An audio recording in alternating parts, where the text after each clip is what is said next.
bergabung secara daring. Mungkin ini dari berbagai daerah. Puji syukur kehadirat Allah Subhanahu wa taala di mana atas rahmat dan karunia-Nya kita bisa mengikuti kegiatan pelatihan ini dalam keadaan sehat dan tentunya harus penuh semangat. Sebagaimana yang tadi sudah diperkenalkan oleh moderator kita, jadi pada kesempatan malam hari ini saya akan mendampingi Bapak Ibu dalam sesi pembelajaran mengenai public governance dan policy analysis. Jadi terima kasih untuk kehadiran Bapak Ibu semua, komitmen Bapak Ibu semua untuk terus ya bisa meningkatkan tentunya kapasitas diri, kompetensi diri serta profesionalisme di dalam bidang tata kelola khususnya di pemerintahan yang berkaitan dengan analisis kebijakan publik. Izinkan terlebih dahulu saya share screen materi kita pada malam hari ini.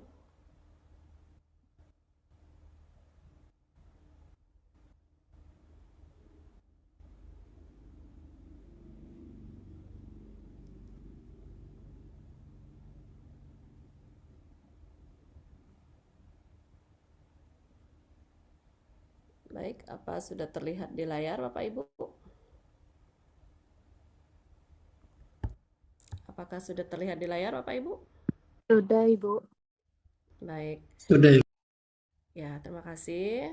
Jadi Bapak Ibu semua, di tengah dinamika lingkungan strategis ya yang saat ini tentu saja berkaitan dengan pemerintahan ini, permasalahannya semakin kompleks ya, terkait juga kebutuhan-kebutuhan akan aparatur ya, atau misalkan dalam bidang praktisi lah ya, yang saat ini pemahaman terkait dengan tata kelola pemerintahan yang berkaitan dengan good governance itu tentu saja semakin penting ya untuk kita pahami secara bersama-sama. Jadi melalui sesi ini diharapkan kita semua ya Bapak Ibu tidak hanya menjadi ruang transfer pengetahuan saja, tetapi juga diharapkan menjadi wadah berbagi pengalaman, gagasan, dan juga praktik terbaik ya, karena Bapak Ibu selaku praktisi untuk bisa bagaimana setelah memahami materi ini bisa menerapkan di lingkungan kerja masing-masing. Namun sebelumnya saya ingin mengetahui terlebih dahulu, kita perkenalan singkat ya. Silakan Bapak Ibu memulai karena pesertanya ini berapa dengan menyebutkan nama, instansi, dan mungkin ada hal-hal yang perlu dieksplor untuk dikembangkan di dalam materi kita pada malam hari ini. Silakan saya mulai dari Pak Ismail Alba. Silakan Pak. Baik, terima kasih Ibu Dr. Dia Pitaloka SIP MM. Assalamualaikum warahmatullahi wabarakatuh. Nama saya T. Ismail Alba, saya bertugas di Kemendes di Kalibata, Jakarta Selatan. Dan saya selaku analis kebijakan. Terima kasih. Assalamualaikum warahmatullahi wabarakatuh. Waalaikumsalam warahmatullahi wabarakatuh. Ya, dari kementerian Pak ya. Teman saya masih di situ Pak. Rivelino kenal nggak Pak? Saya di BPI, Bu, di Badan Pengembangan Informasi Desa. Oh iya ya. Kalau teman Ibu di mana, Bu? Di Kemendes? Kemendesnya tapi saya kurang tahu ya di mana ya bidangnya saya lupa. Tapi berapa kali kita pernah ke situ. Cuman ketemunya nggak di kementerian, cuman di apa kantin di sebelahnya itu di seberangan. Di Pujas. Iya, iya Pak. Ya. Iya, iya. Makasih Pak ya. Baik selanjutnya ada Bu Nerleli Suseno. Silakan Ibu. Perkenalan singkatnya. Baik. Assalamualaikum warahmatullahi wabarakatuh. Perkenalkan, nama saya Nurlali Suseno. Saya adalah salah satu mahasiswi dari Universitas Islam Negeri Sumatera Utara, Fakultas Syariah dan Hukum, Prodi Hukum Ekonomi Syariah. Terima kasih, Bu. Baik, terima kasih Bu Nurleli. Ini mahasiswa pasca sarjana kah? Tidak, Ibu, mahasiswa S1. Kelas 1, oke. Ya, alhamdulillah ya. Jadi semakin banyak nanti pengetahuan yang akan diperoleh setelah kita memahami ini. Kemudian ada Pak Arisma Rizky. Silakan Pak Arisma. Ya baik, Assalamualaikum warahmatullahi wabarakatuh. Selamat malam Bapak Ibu semua.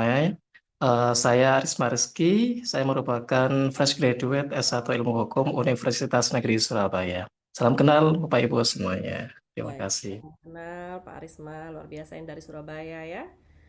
Terpantau di layar, mudah-mudahan nanti bisa silaturahmi tatap muka, termasuk Pak Ismail juga Pak ya, karena kita sering ke daerah Baik, Pak. terima kasih Bu.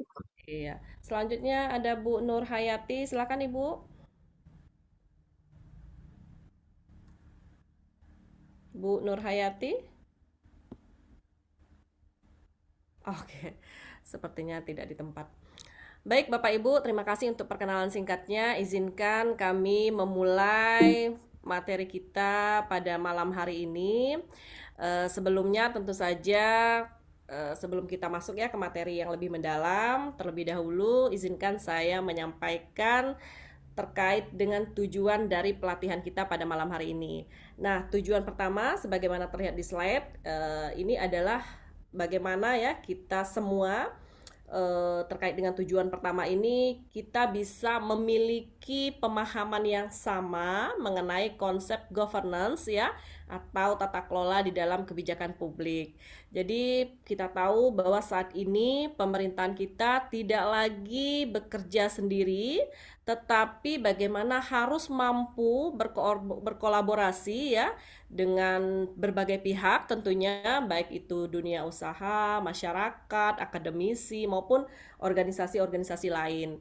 Oleh karena itu, pemahaman tentang tata kelola yang baik ini menjadi sangat-sangat penting. Kemudian tujuan kedua adalah meningkatkan kemampuan kita untuk bagaimana bisa menganalisis kebijakan dan tata kelola publik. Jadi sebagai seorang analis kebijakan, kita tidak hanya dituntut memahami isi kebijakan saja, tetapi bagaimana kita semua mampu untuk melihat permasalahan yang mendasarinya. Untuk bagaimana juga di situ kita bisa menilai dampaknya. Bagaimana juga di situ kita bisa nanti yang terakhir endingnya adalah memberikan rekomendasi yang bisa dipertanggungjawabkan. Nah, selanjutnya tujuan dari pelatihan yang ketiga ini adalah mengaitkan teori dengan praktik kebijakan yang terjadi di lapangan. Jadi seringkali kita mempelajari berbagai konsep, berbagai teori-teori yang ada di ruang kelas seperti itu ya. Namun ternyata ada tantangan yang sebenarnya adalah bagaimana sih kita bisa menerapkan konsep tersebut dalam menghadapi persoalan yang nyata yang berkembang di tengah-tengah masyarakat dan bahkan di pemerintahan kita. Jadi oleh karena itu kita semua selama mengikuti pelatihan ini saya sangat-sangat berharap kepada Bapak Ibu tidak hanya mendengarkan materi saja tetapi juga aktif ya untuk bagaimana termasuk Pak Ismail Alba ini senior juga bagaimana di Kemendes khususnya itu kita membagi pengalaman lah Pak ya dan praktek apa yang memang terjadi di instansi Bapak seperti itu. Nah, nanti dari pengalaman-pengalaman tersebut kita bisa belajar bagaimana nanti sebuah kebijakan itu dirumuskan, diimplementasikan, bahkan dievaluasi dalam kondisi yang sesungguhnya. Jadi endingnya pelatihan ini diharapkan bisa memperkuat kapasitas Bapak Ibu ya sebagai insan yang bisa nanti mampu bekerja untuk melihat bagaimana memberikan kontribusi lah ya yang profesional untuk apa namanya diwujudkan di dalam tata kelola pemerintahan yang lebih efektif, yang lebih transparan. Kita tahu saat ini ya banyak sekali hal-hal yang dirasa itu harus direspon secara cepat. Nah, kemudian selanjutnya setelah kita memahami tujuan pelatihan, tentu saja kita akan memulai membahas konsep dasar dari public governance ya, dan tentu saja kita lihat saat ini apa namanya fondasi utama ya di dalam public governance dan policy analysis ini tentu saja berkaitan dengan tata kelola publik dan juga kebijakan publik. Nah, jadi ketika kita berbicara tentang tata kelola publik ya, itu seringkali yang terlintas di dalam pikiran kita itu adalah pemerintah. Nah, padahal ternyata konsep governance ini itu memiliki makna yang sangat luas. Jadi governance itu tidak hanya ketika kita berbicara tentang pemerintah yang kita tahu mungkin hanya sebagai aktor tunggal, tetapi bagaimana di sini pemerintah, sektor swastanya, masyarakat sipil, ada akademisi, ada media, atau bahkan berbagai pemangku kepentingan lain yang bisa bekerja sama untuk mengelola sumber daya publik supaya bisa mencapai tujuan bersama. Nah, boleh dikatakan keberhasilan suatu kebijakan ini bukan hanya ditentukan oleh pemerintah saja, tetapi juga oleh kualitas kolaborasi yang dibangun dengan berbagai pihak. Nah, yang pertama di dalam praktiknya tentu saja tata kelola yang publik ini kita tahu harus berlandaskan kepada prinsip-prinsip dasar ya, yang kita tahu ini menjadi pedoman di dalam penyelenggaraan pemerintahan kita supaya bisa berjalan secara efektif dan juga mendapatkan kepercayaan masyarakat. Nah, tentu saja yang pertama kita mulai dari transparansi. Nah, di sini transparansi berarti pemerintah kita itu membuka akses ya yang seluas-luasnya informasi kepada masyarakat secara jelas, secara jujur, dan tentunya harus mudah dipahami oleh masyarakat kita. Jadi masyarakat kita itu berhak ya untuk mengetahui bagaimana anggaran itu digunakan, bagaimana kebijakan itu dibuat, kemudian bagaimana program itu bisa dilaksanakan oleh pemerintah kita. Misal sebagai contoh apa nih? Terkait dengan nah ketika pemerintah daerah lah ya mempublikasikan terkait dengan APBD, terkait dengan misalkan proses lelang pengadaan barang dan jasa, atau misalkan ada capaian-capaian terkait dengan pembangunan yang dilakukan oleh suatu daerah, itu dipublish melalui website resmi. Nah, itu juga merupakan bentuk dari transparansi.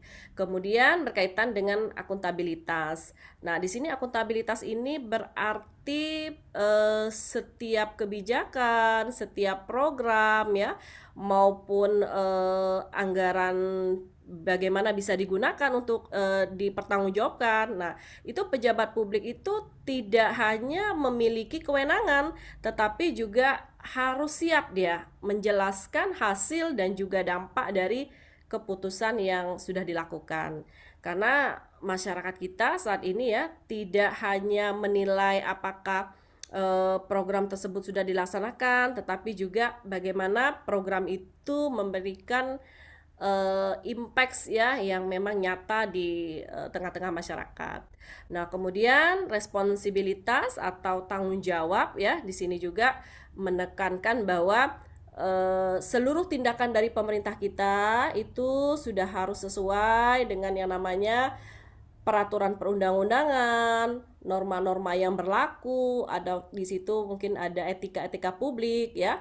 Jadi pemerintah kita tidak boleh hanya mengejar hasil, tetapi juga harus memastikan bahwa proses yang dilakukan itu apakah sudah sesuai dengan ketentuan yang berlaku. Nah, kemudian yang keempat berkaitan dengan independensi, tentu saja di sini berarti pengambilan keputusan itu dilakukan secara objektif, secara profesional.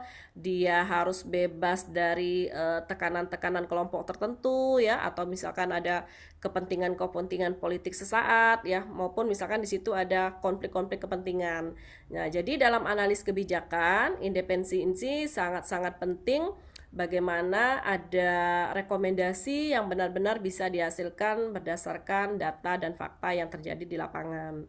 Nah, kemudian yang kelima tentu saja kewajaran atau fairness ya. Di sini juga menghendaki bagaimana setiap warga negara itu bisa memperoleh perlakuan yang adil, kesempatan yang sama untuk semuanya itu bisa mengakses yang namanya pelayanan publik yang diberikan oleh pemerintah kita. Nah, kalau misalkan kelima prinsip ini dijalankan secara konsisten, nah maka kepercayaan masyarakat kita terhadap pemerintah tentu trustnya akan meningkat seperti itu ya, dan tentu nanti kualitas pelayanan publik juga akan semakin baik. Nah, Kemudian selanjutnya, mari kita lihat bagaimana peran dari lembaga negara kita di dalam proses kebijakan publik. Karena kita tahu kebijakan publik ini kan tidak lahir begitu saja ya Bapak Ibu ya, tetapi ada berbagai lembaga yang juga memiliki fungsi dan peran masing-masing. Yang pertama kita lihat di sini ada perumus kebijakan. Nah, sebagai perumus kebijakan, ini pemerintah perlu mengidentifikasi permasalahan yang terjadi di masyarakat kita. Di situ juga bagaimana mereka bisa mengumpulkan data-data. Di situ juga bagaimana mereka bisa menyusun alternatif solusi. Bagaimana juga mereka di situ merumuskan kebijakan yang dianggap paling tepat. Contoh, misalkan terkait dengan angka stunting ya. Nah, itu kan pemerintah kita merumuskan kebijakan yang berkaitan dengan bagaimana di situ ada intervensi terkait dengan gizi, terkait dengan kesehatan untuk mengatasi permasalahan-permasalahan yang terjadi. Itu contoh. Nah, kemudian kalau misalkan kita lihat sebagai pelaksana kebijakan, setelah kebijakan ditetapkan, tentu saja lembaga negara ini berperan sebagai pelaksana. Nah, program-program yang sudah dirancang itu harus dijalankan oleh kementerian, oleh lembaga, ke pemerintah daerahnya maupun misalkan ke unit-unit pelayanan publik. Nah, kemudian yang ketiga kita juga melihat sebagai pengawas dan juga pengendali. Nah, di sini tentu kalau yang berkaitan dengan pengawasan dan pengendalian ini seperti di negara kita lah ya, Indonesia, itu kan fungsi pengawasan ini banyak ya dilakukan oleh berbagai institusi kita seperti DPR, ada BPK, ada inspektorat, ada BPKP ya, atau misalkan ada pengawasan langsung biasanya dari masyarakat kita.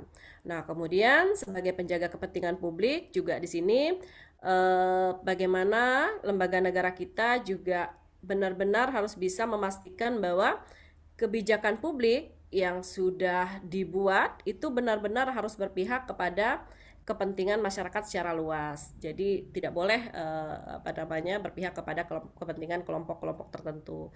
Oleh karena itu, setiap kebijakan publik ini tentu saja dia harus mempertimbangkan yang namanya aspek manfaat, keadilan, atau bahkan dampak sosialnya. Nah, kemudian sebagai fasilitator kolaborasi ya. Nah, tentu di era governance modern ini, pemerintah kita itu kan kita tahu di awal tadi sudah saya sebutkan dia tidak boleh bekerja sendiri ya. Jadi pemerintah itu harus bisa menjadi fasilitator yang juga bisa mampu mempertemukan berbagai pihak ya untuk bagaimana bisa menyelesaikan permasalahan-permasalahan publik, tentu saja di forum-forum resmi secara bersama-sama, misalkan berkaitan dengan pengelolaan sampah ya. Nah, di situ tentu harus banyak melibatkan pihak-pihak seperti masyarakat, sektor swasta, akademisi, dan komunitas-komunitas lingkungan harus muncul. Nah, kemudian kita lihat di sini juga setelah kita mengenal berbagai siklus ya kebijakan yang kita tahu mulai dari prinsip good governance, peran lembaga.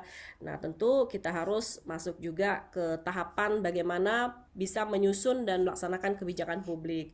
Nah, tentu harus kita awali dengan identifikasi permasalahan terlebih dahulu.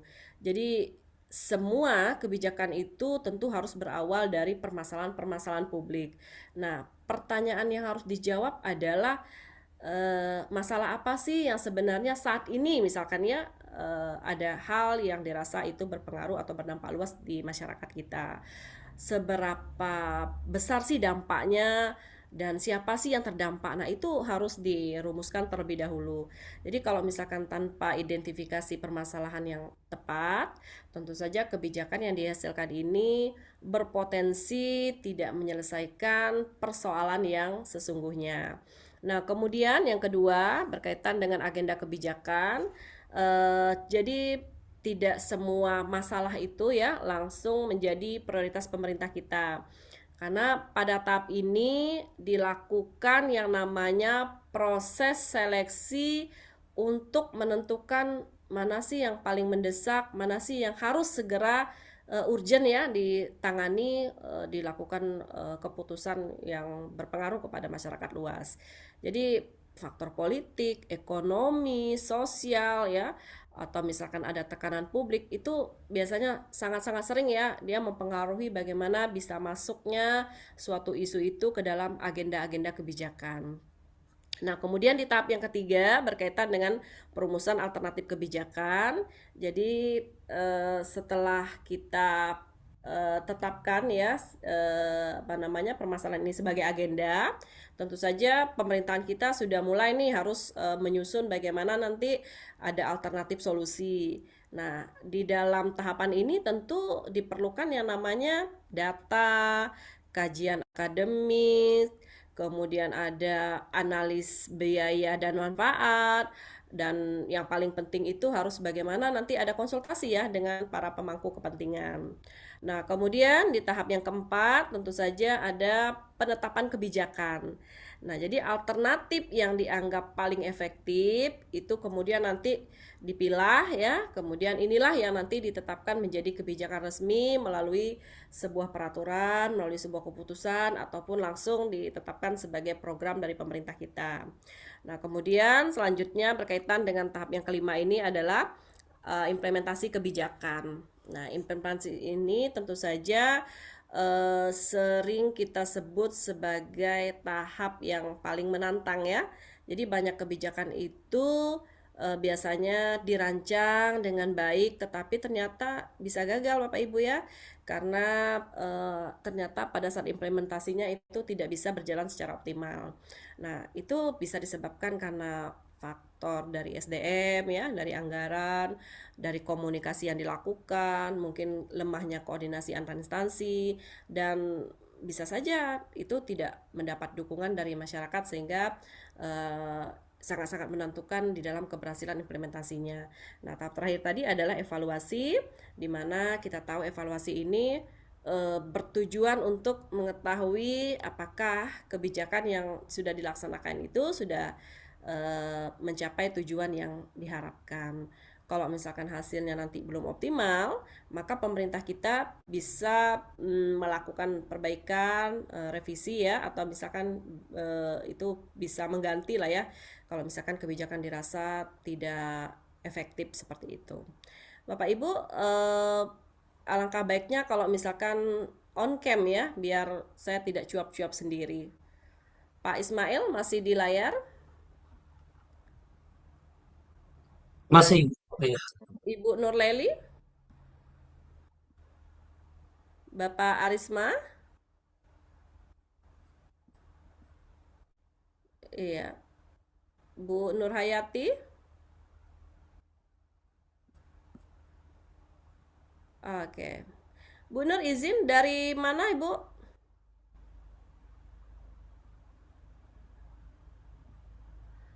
Oke, off lagi dia. Baik, Bapak Ibu, kita lanjutkan. Nah, jadi setelah kita memahami tata kelola publik, kemudian tadi disinggung siklus kebijakan. Nah, pertanyaan berikutnya adalah bagaimana sih nanti sebuah kebijakan yang baik itu bisa dihasilkan? Nah, jawabannya terletak pada proses analisis kebijakan dan pengambilan keputusan publik. Jadi analisis kebijakan ini bukan sekedar memberikan pendapat ya atau berdasarkan intuisi pribadi seperti itu. Tetapi ini merupakan proses yang sistematis untuk bagaimana bisa memahami yang namanya permasalahan, mencari alternatif solusi, kemudian menilai resiko, dan yang terakhir memilih keputusan yang paling tepat untuk kepentingan masyarakat secara luas. Nah, di sini pada slide terlihat ya ada 3 tahapan penting ya, mulai dari identifikasi permasalahan publik, penyusunan alternatif kebijakan, dan juga analis resiko serta pengambilan keputusan. Nah, yang pertama kita awali dengan yang saya sebut ini penting ya, di mana kita harus memahami terlebih dahulu terkait dengan permasalahan publik yang terjadi di masyarakat. Karena kesalahan di dalam mengidentifikasi masalah ya itu tentu nanti kebijakan yang dihasilkan juga salah sasaran seperti itu. Nah, seringkali kita lihat pemerintah kita itu terlalu cepat untuk mencari solusi, padahal ternyata masalah yang sebenarnya itu belum dipahami secara utuh. Nah, yang pertama langkahnya adalah bagaimana kita di sini mengamati kondisi sosial yang terjadi di masyarakat. Nah, kita harus melihat terlebih dahulu fenomena yang berkembang, baik melalui pengamatan langsung, mungkin aduan-aduan atau laporan dari masyarakatnya, pemberitaan di media massa, maupun dari seorang akademik itu menghasilkan sebuah hasil penelitian. Nah, misal sebagai contoh kita ambil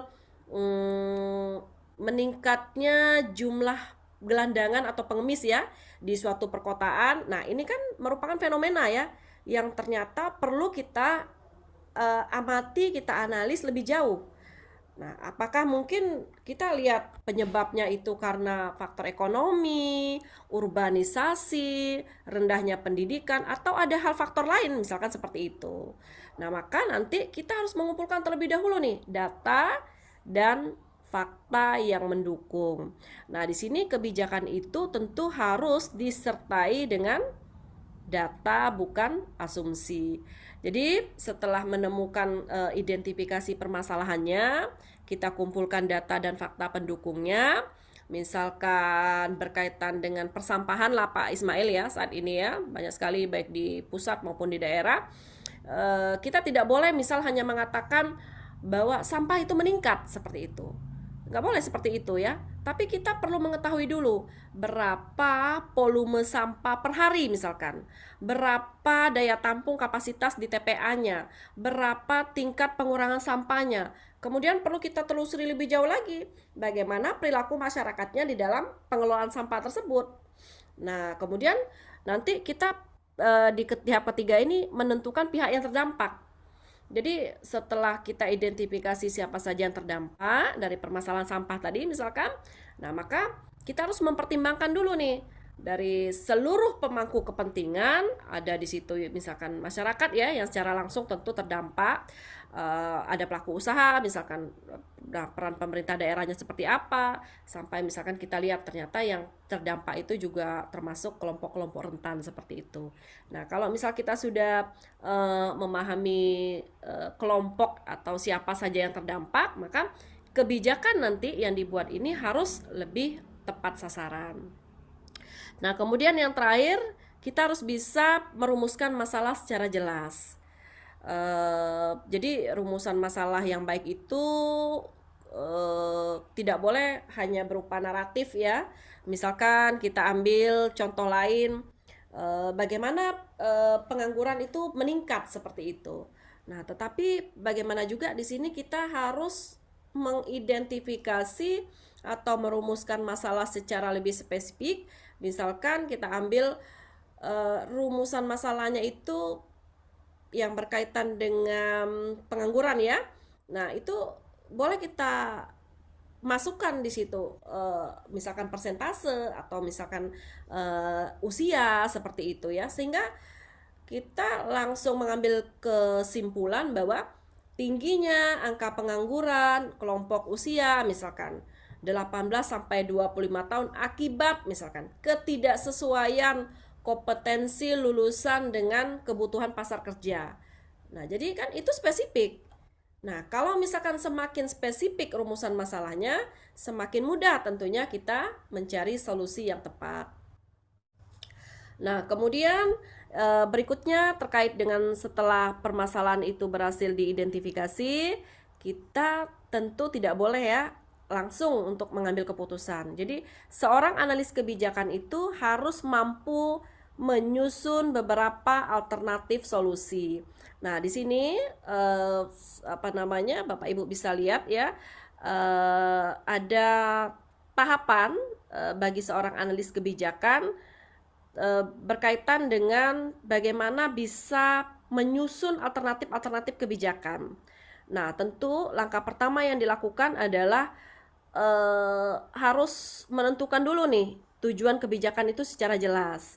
Jadi sebelum kita berbicara solusi, kita harus sepakat terlebih dahulu mengenai apa yang ingin dicapai.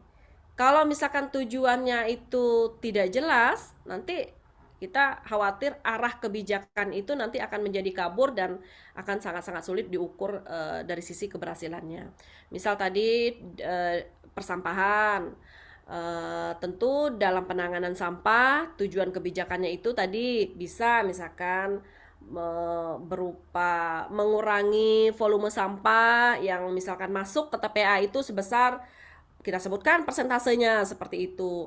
Kalau misalkan dalam hal penanggulangan kemiskinan, nah tujuan kebijakannya itu bisa berupa menurunkan angka kemiskinan dalam kurun waktu tertentu. Nah, disebutkan periodenya.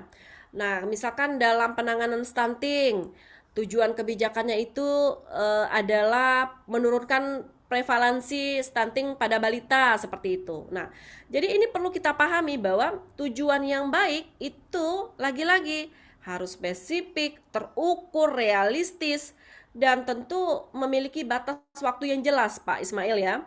Nah, dengan demikian nanti seluruh pihak itu akan memiliki pemahaman yang sama mengenai hasil yang ingin kita capai. Nah, kemudian setelah tujuan ditentukan, kita mulai cari nih berbagai alternatif solusi. Jadi pada tahap ini kita dituntut kreatif dan harus terbuka ya terhadap berbagai kemungkinan-kemungkinan yang terjadi. Misal sebagai contoh, tadi jika masalahnya adalah meningkatnya jumlah gelandangan atau pengemis ya di tingkat perkotaan, maka ada alternatif yang bisa muncul, alternatif solusi, misalkan kita memberikan program pelatihan keterampilan kerja kita, atau opsinya memberikan bantuan sosial, kita memberlakukan penerbitan regulasi daerah, kita menyediakan rumah singgah misalkan sampai seperti itu, atau misalkan kita menjaring kemitraan dengan dunia usaha untuk penyerapan tenaga kerja bagi mereka, atau misalkan ada pendekatan pemberdayaan yang berbasis komunitas. Nah, jadi kita harus memperhatikan semua ini, bahwa semua alternatif yang saya sebutkan tadi endingnya benar nggak bisa menyelesaikan permasalahan yang sama. Nah, itu yang paling penting. Jadi walaupun pendekatannya berbeda-beda ya, tapi kita harus melihat disinilah kepentingan bagi seorang analis kebijakan untuk melihat persoalan dari berbagai sudut pandang. Mana nih yang kira-kira dirasa lebih tepat, tapi tetap harus melalui berbasis data seperti itu ya, dan fakta yang terjadi seperti itu. Nah, kemudian setelah berbagai alternatif tersedia, kita tidak boleh memilih langsung salah satu ya, nggak boleh. Jadi setiap alternatif itu kita harus analis secara lebih mendalam. Nah, di situ ada yang pertama analis manfaat. Nah, jadi pertama ini analis manfaat yang diperoleh itu seberapa besar sih ada dampak positif ya, ada dampak negatif yang benar-benar bisa dirasakan oleh masyarakat kita. Berapa banyak misalkan warga yang akan menerima manfaatnya, atau apakah nanti manfaatnya ini jangka panjang atau jangka pendek seperti itu.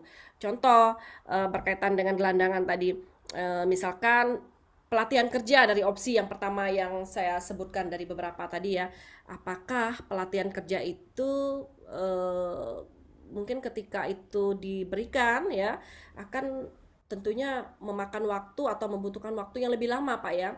Nah, itu tapi kita lihat ternyata manfaatnya itu berkelanjutan seperti itu. Atau mungkin opsi lainnya kita berikan bansos seperti itu. Mungkin memberikan dampaknya cepat atau jangka pendek, tetapi ternyata sifatnya sementara. Nah, ini yang saya maksud ya. Jadi analis manfaat ini harus kita kaji lebih jauh. Nah, kemudian di situ juga ada analis biaya.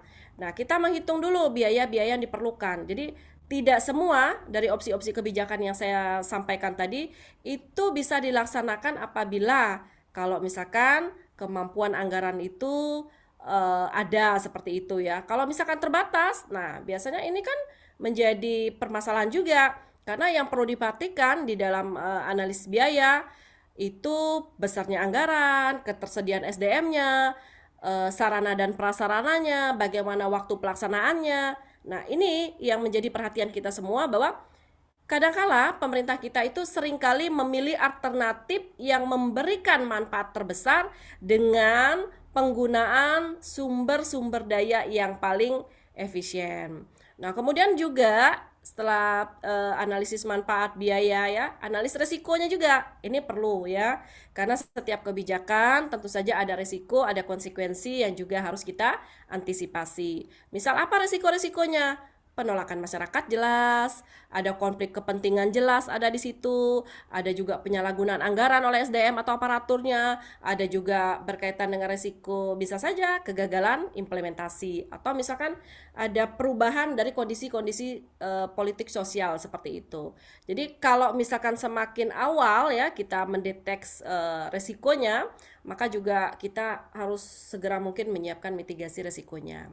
Nah, kemudian yang terakhir ini kita menilai kelayakan politik, administrasi, dan sosial. Nah, ini tahap terakhir setelah kita menilai alternatif kebijakan itu nanti apakah benar-benar layak untuk kita terapkan. Nah, di sini apa namanya?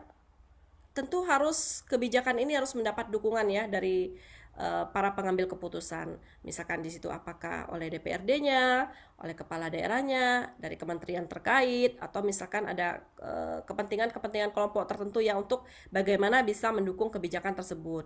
Jadi bisa kami sampaikan di sini kebijakan yang secara teknis bagus ya, belum tentu juga ketika diimplementasikan dia ternyata tidak memperoleh dukungan politik yang memadai. Nah, itu bisa juga gagal.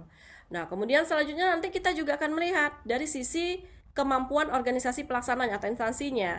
Jadi apakah nanti instansi yang bertanggung jawab itu kita lihat apakah sudah memiliki SDM yang mumpuni ya, apakah struktur organisasinya itu mendukung, apakah anggarannya itu sudah tersedia, apakah sarana juga memadai, seperti itu.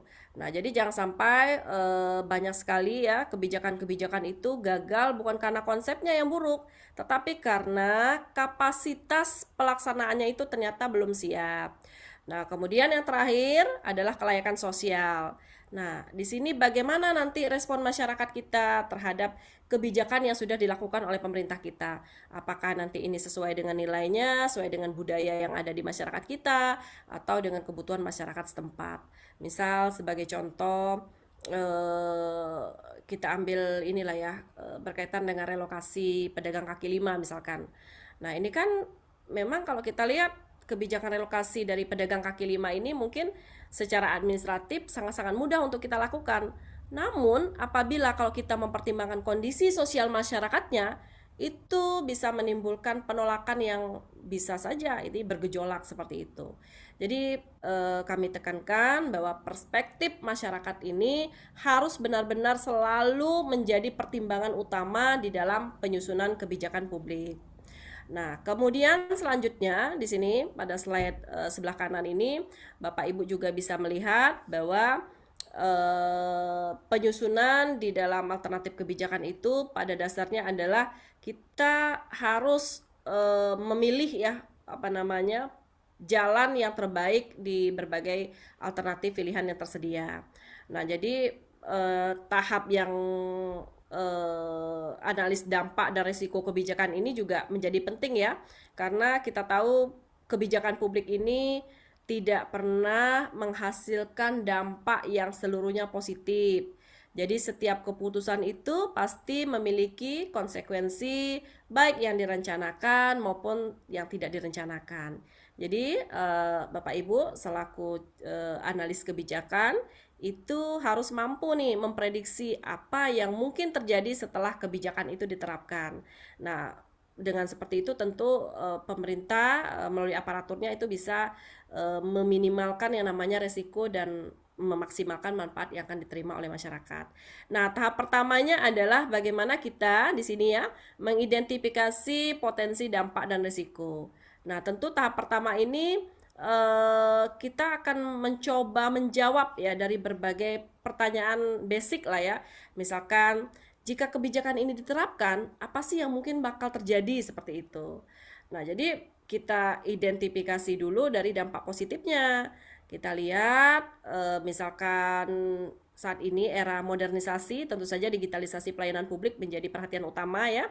Nah, misalkan kalau kita ambil kebijakan berkaitan dengan kebijakan digitalisasi publik, ini tentu saja dampak positifnya terlihat sekali ya, proses pelayanannya itu lebih cepat, mengurai yang namanya birokrasi yang berbelit-belit, tentu saja ada peningkatan transparansi, kemudian efisiensi juga ditekankan di dalam biaya operasional yang akan dilakukan. Nah, tapi kita itu dari sisi dampak positifnya. Nah, kita kaji juga dari sisi dampak negatifnya. Misalnya, ternyata masih ada nih masyarakat kita yang memiliki keterbatasan-keterbatasan, baik itu akses internet, baik itu kemampuan literasi digitalnya yang masih kurang ya. Jadi mereka sangat-sangat sulit untuk mengakses layanan yang diberikan oleh pemerintah. Nah, nanti selain dampak-dampak positif dan negatif yang sudah Bapak Ibu lakukan ya ke depan misalkan, nah kita juga harus mengidentifikasi resiko yang juga mungkin muncul selama proses implementasinya. Contoh apa ya?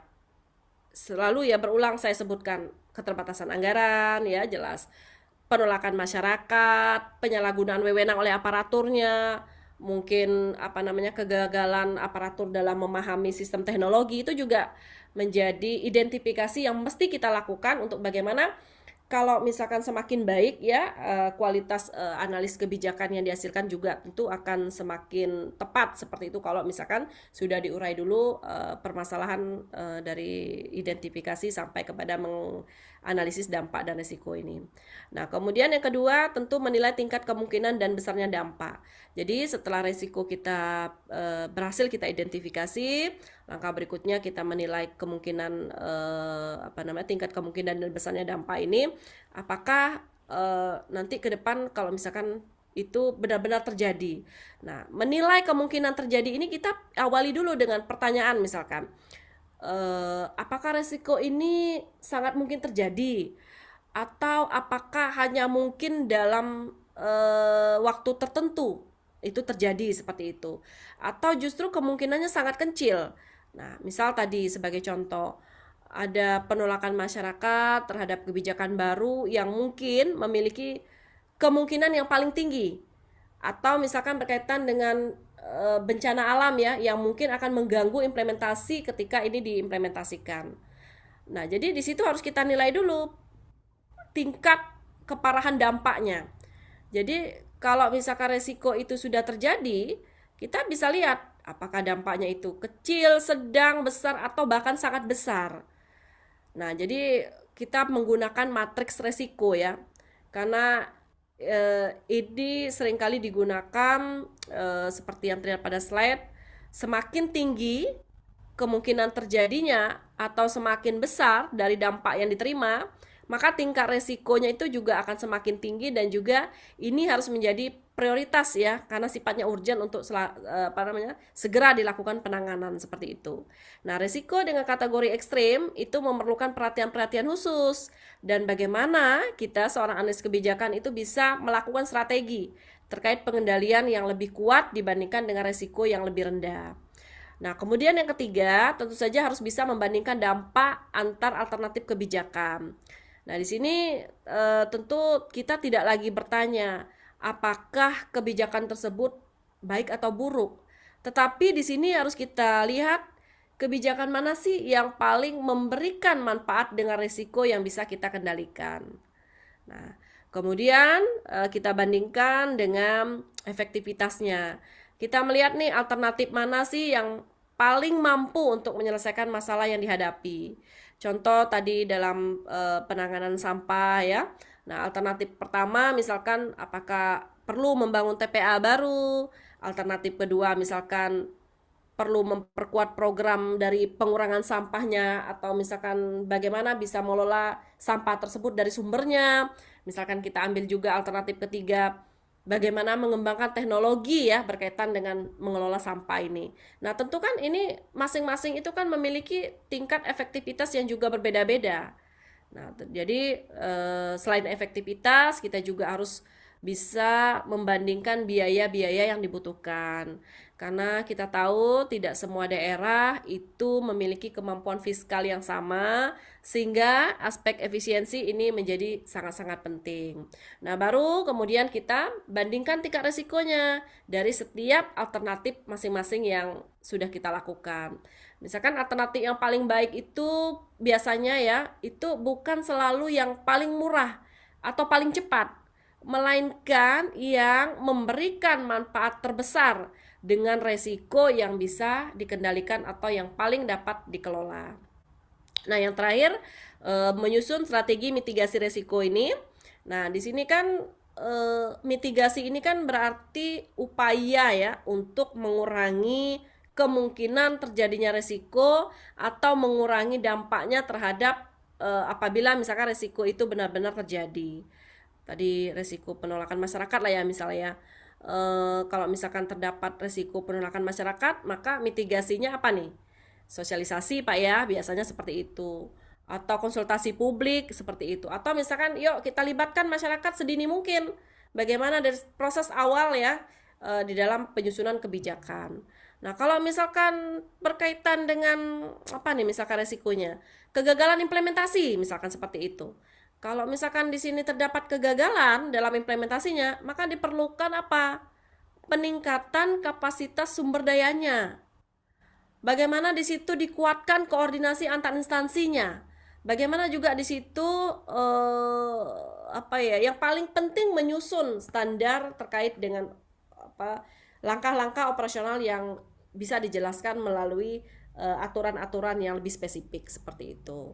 Nah, jadi semuanya perlu ya untuk dipertimbangkan kembali bagaimana kebijakan yang baik itu bisa menghasilkan kebijakan yang bebas dari resiko. Kalau misalkan hampir tidak ada lah ya kebijakan publik yang benar-benar tanpa resiko, tapi setidaknya kita minimalisir dengan kebijakan yang sudah kita identifikasi, kita analis, kemudian kita siapkan langkah-langkah pengendaliannya.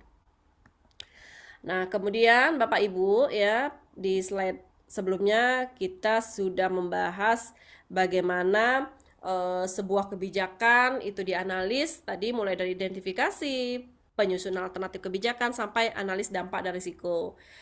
Jadi jangan sampai lupa ada hal sebagus apapun kebijakan yang dirumuskan, secanggih apapun misalkan analisis yang sudah kita lakukan, pada akhirnya kebijakan tersebut akan dijalankan oleh SDM-nya, yaitu aparatur pemerintahan kita.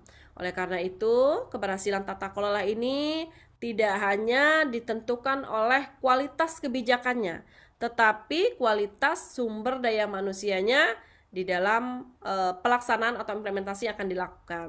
Nah, disinilah pentingnya kita berbicara dan memahami manajemen SDM dan etika pemerintahan. Karena kebijakan yang baik itu tanpa aparatur yang kompeten atau berintegritas ya, ini sangat-sangat sulit untuk menghasilkan pelayanan publik yang juga berkualitas. Jadi kita mulai terlebih dahulu dengan pengelolaan sumber daya manusia berbasis kinerja. Nah, paradigma birokrasi modern ini ya, kita tahu saat ini tidak lagi menilai pegawai hanya berdasarkan lamanya masa kerja atau dari kehadirannya di instansi seperti itu, tapi berdasarkan hasil kerjanya atau kinerja yang dihasilkan oleh masing-masing aparatur. Nah, apa sih yang dimaksud dengan berbasis kinerja ini? Nah, berbasis kinerja ini artinya setiap aparatur itu memiliki target, memiliki indikator, harus memiliki capaian yang jelas. Jadi yang diukur itu bukan sekedar aktivitas ya, tetapi juga hasil yang diberikan kepada instansi atau organisasi ataupun masyarakatnya. Misal kita ambil contoh seorang pegawai atau aparatur di dalam pelayanan perizinan ya, itu kan tidak hanya kita nilai dari berapa lama dia bekerja di kantor, tetapi juga misalkan kita lihat seberapa cepat sih izin-izin yang dia proses seperti itu, seberapa banyak atau sedikitnya keluhan-keluhan yang dia berikan ke masyarakat seperti itu untuk solusi ya, atau seberapa baik sih kualitas pelayanannya. Nah, itu yang dimaksud dengan kinerja. Nah, di dalam pendekatan ini tentu saja ini penting ya untuk bagaimana masyarakat kita tidak menilai pemerintah itu dari banyaknya rapat, dari banyaknya dokumen yang dihasilkan atau dibuat seperti itu. Tetapi masyarakat kita saat ini menilai pemerintah kita dari hasil nyata yang mereka rasakan. Contoh misalkan pelayanannya sudah lebih cepat, administrasinya sudah lebih sederhana, bantuan yang diberikan tepat sasaran, atau berkaitan dengan infrastruktur ya, itu sudah berfungsi dengan baik. Nah, artinya di sini orientasi dari birokrasi kita ini sudah harus bergeser nih dari sekedar bekerja menjadi bagaimana bisa menghasilkan kinerja yang berdampak. Nah, kemudian tantangan juga kita harus singgung ya di dalam pengelolaan SDM berbasis kinerja ini, karena kita tahu dalam praktiknya tentu tidak mudah, masih banyak organisasi atau instansi yang berfokus pada rutinitas dibandingkan dengan hasil kerja. Jadi ada pula misalkan indikator kinerjanya itu ternyata belum diukur dengan baik, sehingga nanti ini akan sangat-sangat sulit ya untuk menilai keberhasilan secara optimal atau objektif. Nah, jadi yang diperlukan itu harus kita lihat dari sistem penilaiannya harus jelas. Bagaimana bisa mengembangkan kompetensi pegawainya, bagaimana ada monitoring, ada evaluasi yang berkontinu, kemudian bagaimana juga kepemimpinan atau leadership mendorong culture ya atau budaya kerja setempat. Itu juga paling penting. Nah, selanjutnya kita masuk ke konsep merit system. Nah, jika pengelolaan SDM ya yang berbasis kinerja itu berbicara tentang hasil kerja, maka merit system ini bekerja tentang keadilan dan juga profesionalisme di dalam pengelolaan aparaturnya. Apa itu merit system? Nah, merit system ini adalah sistem pengelolaan ASN ya yang didasarkan pada kualifikasi, berdasarkan kompetensi, berdasarkan kinerja. Jadi bukan sekedar karena ada unsur kedekatan, hubungan pribadi, hubungan keluarga, atau karena mungkin tim suksesnya, kepentingan politik ya, atau mungkin karena senioritas seperti itu, atau misalkan ada faktor-faktor non profesional lainnya. Nah, artinya di sini orang yang kompeten tentunya akan mendapatkan kesempatan yang berkembang. Kemudian promosi jabatan juga ya diberikan harus kepada aparatur yang memenuhi persyaratan. Bagaimana juga di situ pengembangan karir dilakukan secara objektif. Nah, jadi merit system ini penting Bapak Ibu. Karena organisasi publik itu sangat-sangat membutuhkan orang yang tepat pada posisi yang tepat pula. Jadi ketika jabatan diberikan berdasarkan kompetensi, maka yang kita lihat adalah kualitas keputusan, kualitas pelayanan publik tentu akan meningkat dan trust masyarakat juga akan meningkat. Sebaliknya kalau misalkan promosi diberikan hanya karena kedekatan atau faktor-faktor non profesional seperti itu ya, maka ya instansi tersebut berpotensi ya akan kehilangan talenta-talenta terbaik di dalam aparaturnya seperti itu ya, tidak bisa bekerja dengan baik dan tentu kinerja birokrasinya juga tidak akan optimal. Nah, apa sih contoh penerapan merit system ini? Kalau misalkan kita lihat ya, ketika ada jabatan pimpinan tertinggi ya yang kosong seperti itu, maka ini kan dilakukan seleksi terbuka. Nah, itu harus didasarkan pada kompetensi, rekam jejak, pengalaman, bahkan integritas dari yang bersangkutan. Kalau misalkan ini diberikan peluang secara adil kepada seluruh pegawai atau aparaturnya yang memenuhi persyaratan, nah maka yang terjadi juga kualitas yang diberikan juga akan semakin baik.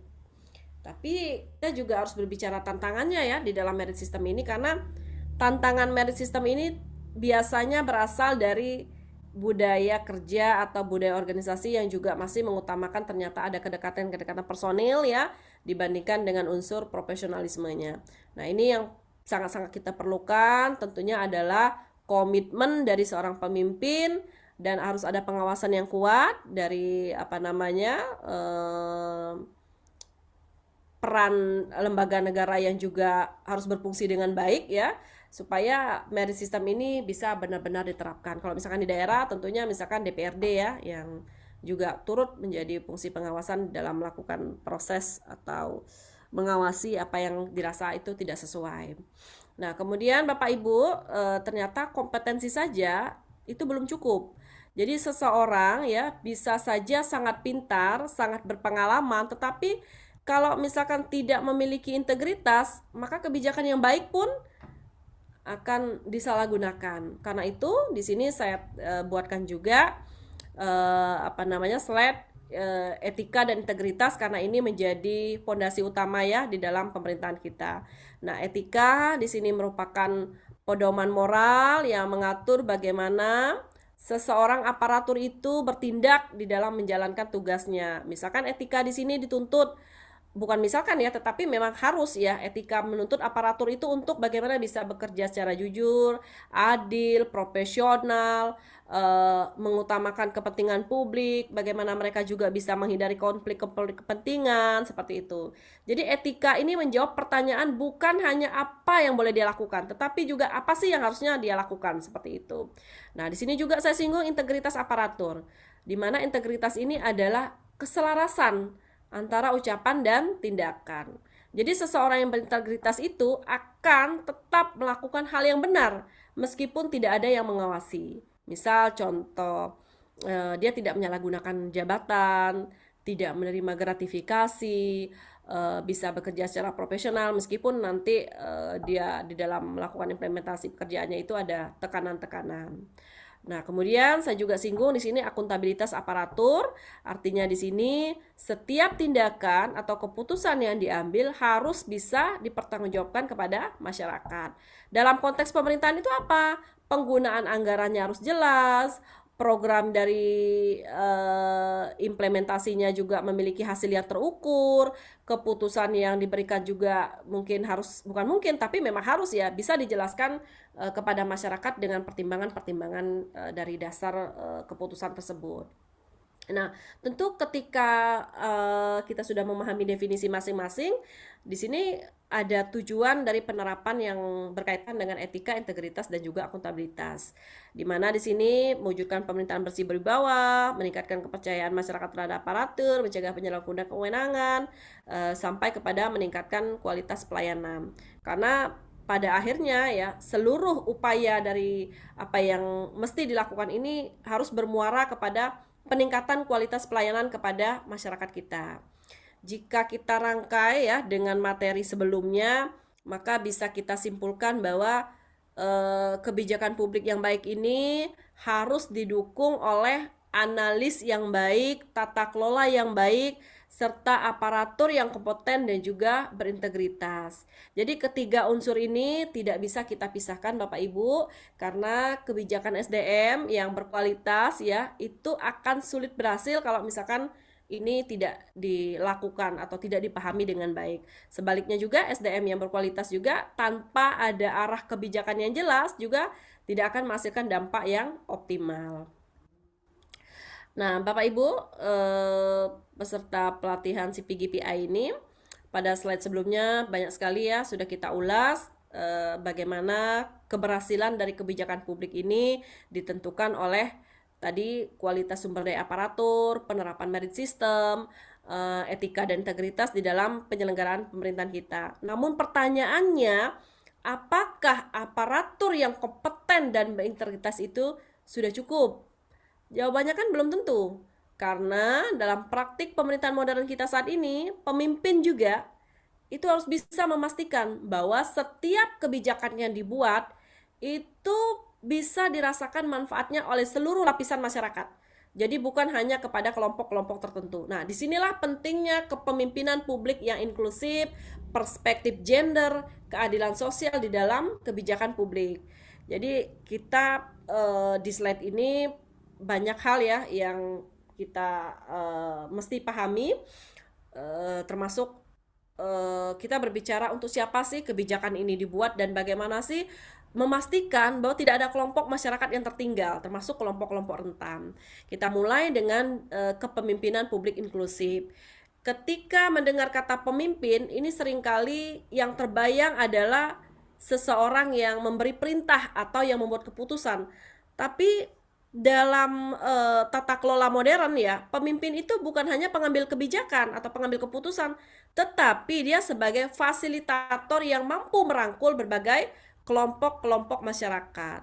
Nah, apa yang kita maksud dengan kepemimpinan inklusif? Nah, kepemimpinan inklusif ini adalah gaya kepemimpinan yang melibatkan, menghargai, dan memberi ruang partisipasi bagi seluruh kelompok masyarakat, termasuk kelompok rentan dan terpinggirkan di dalam proses pemerintahan dan kebijakan kebijakan publik.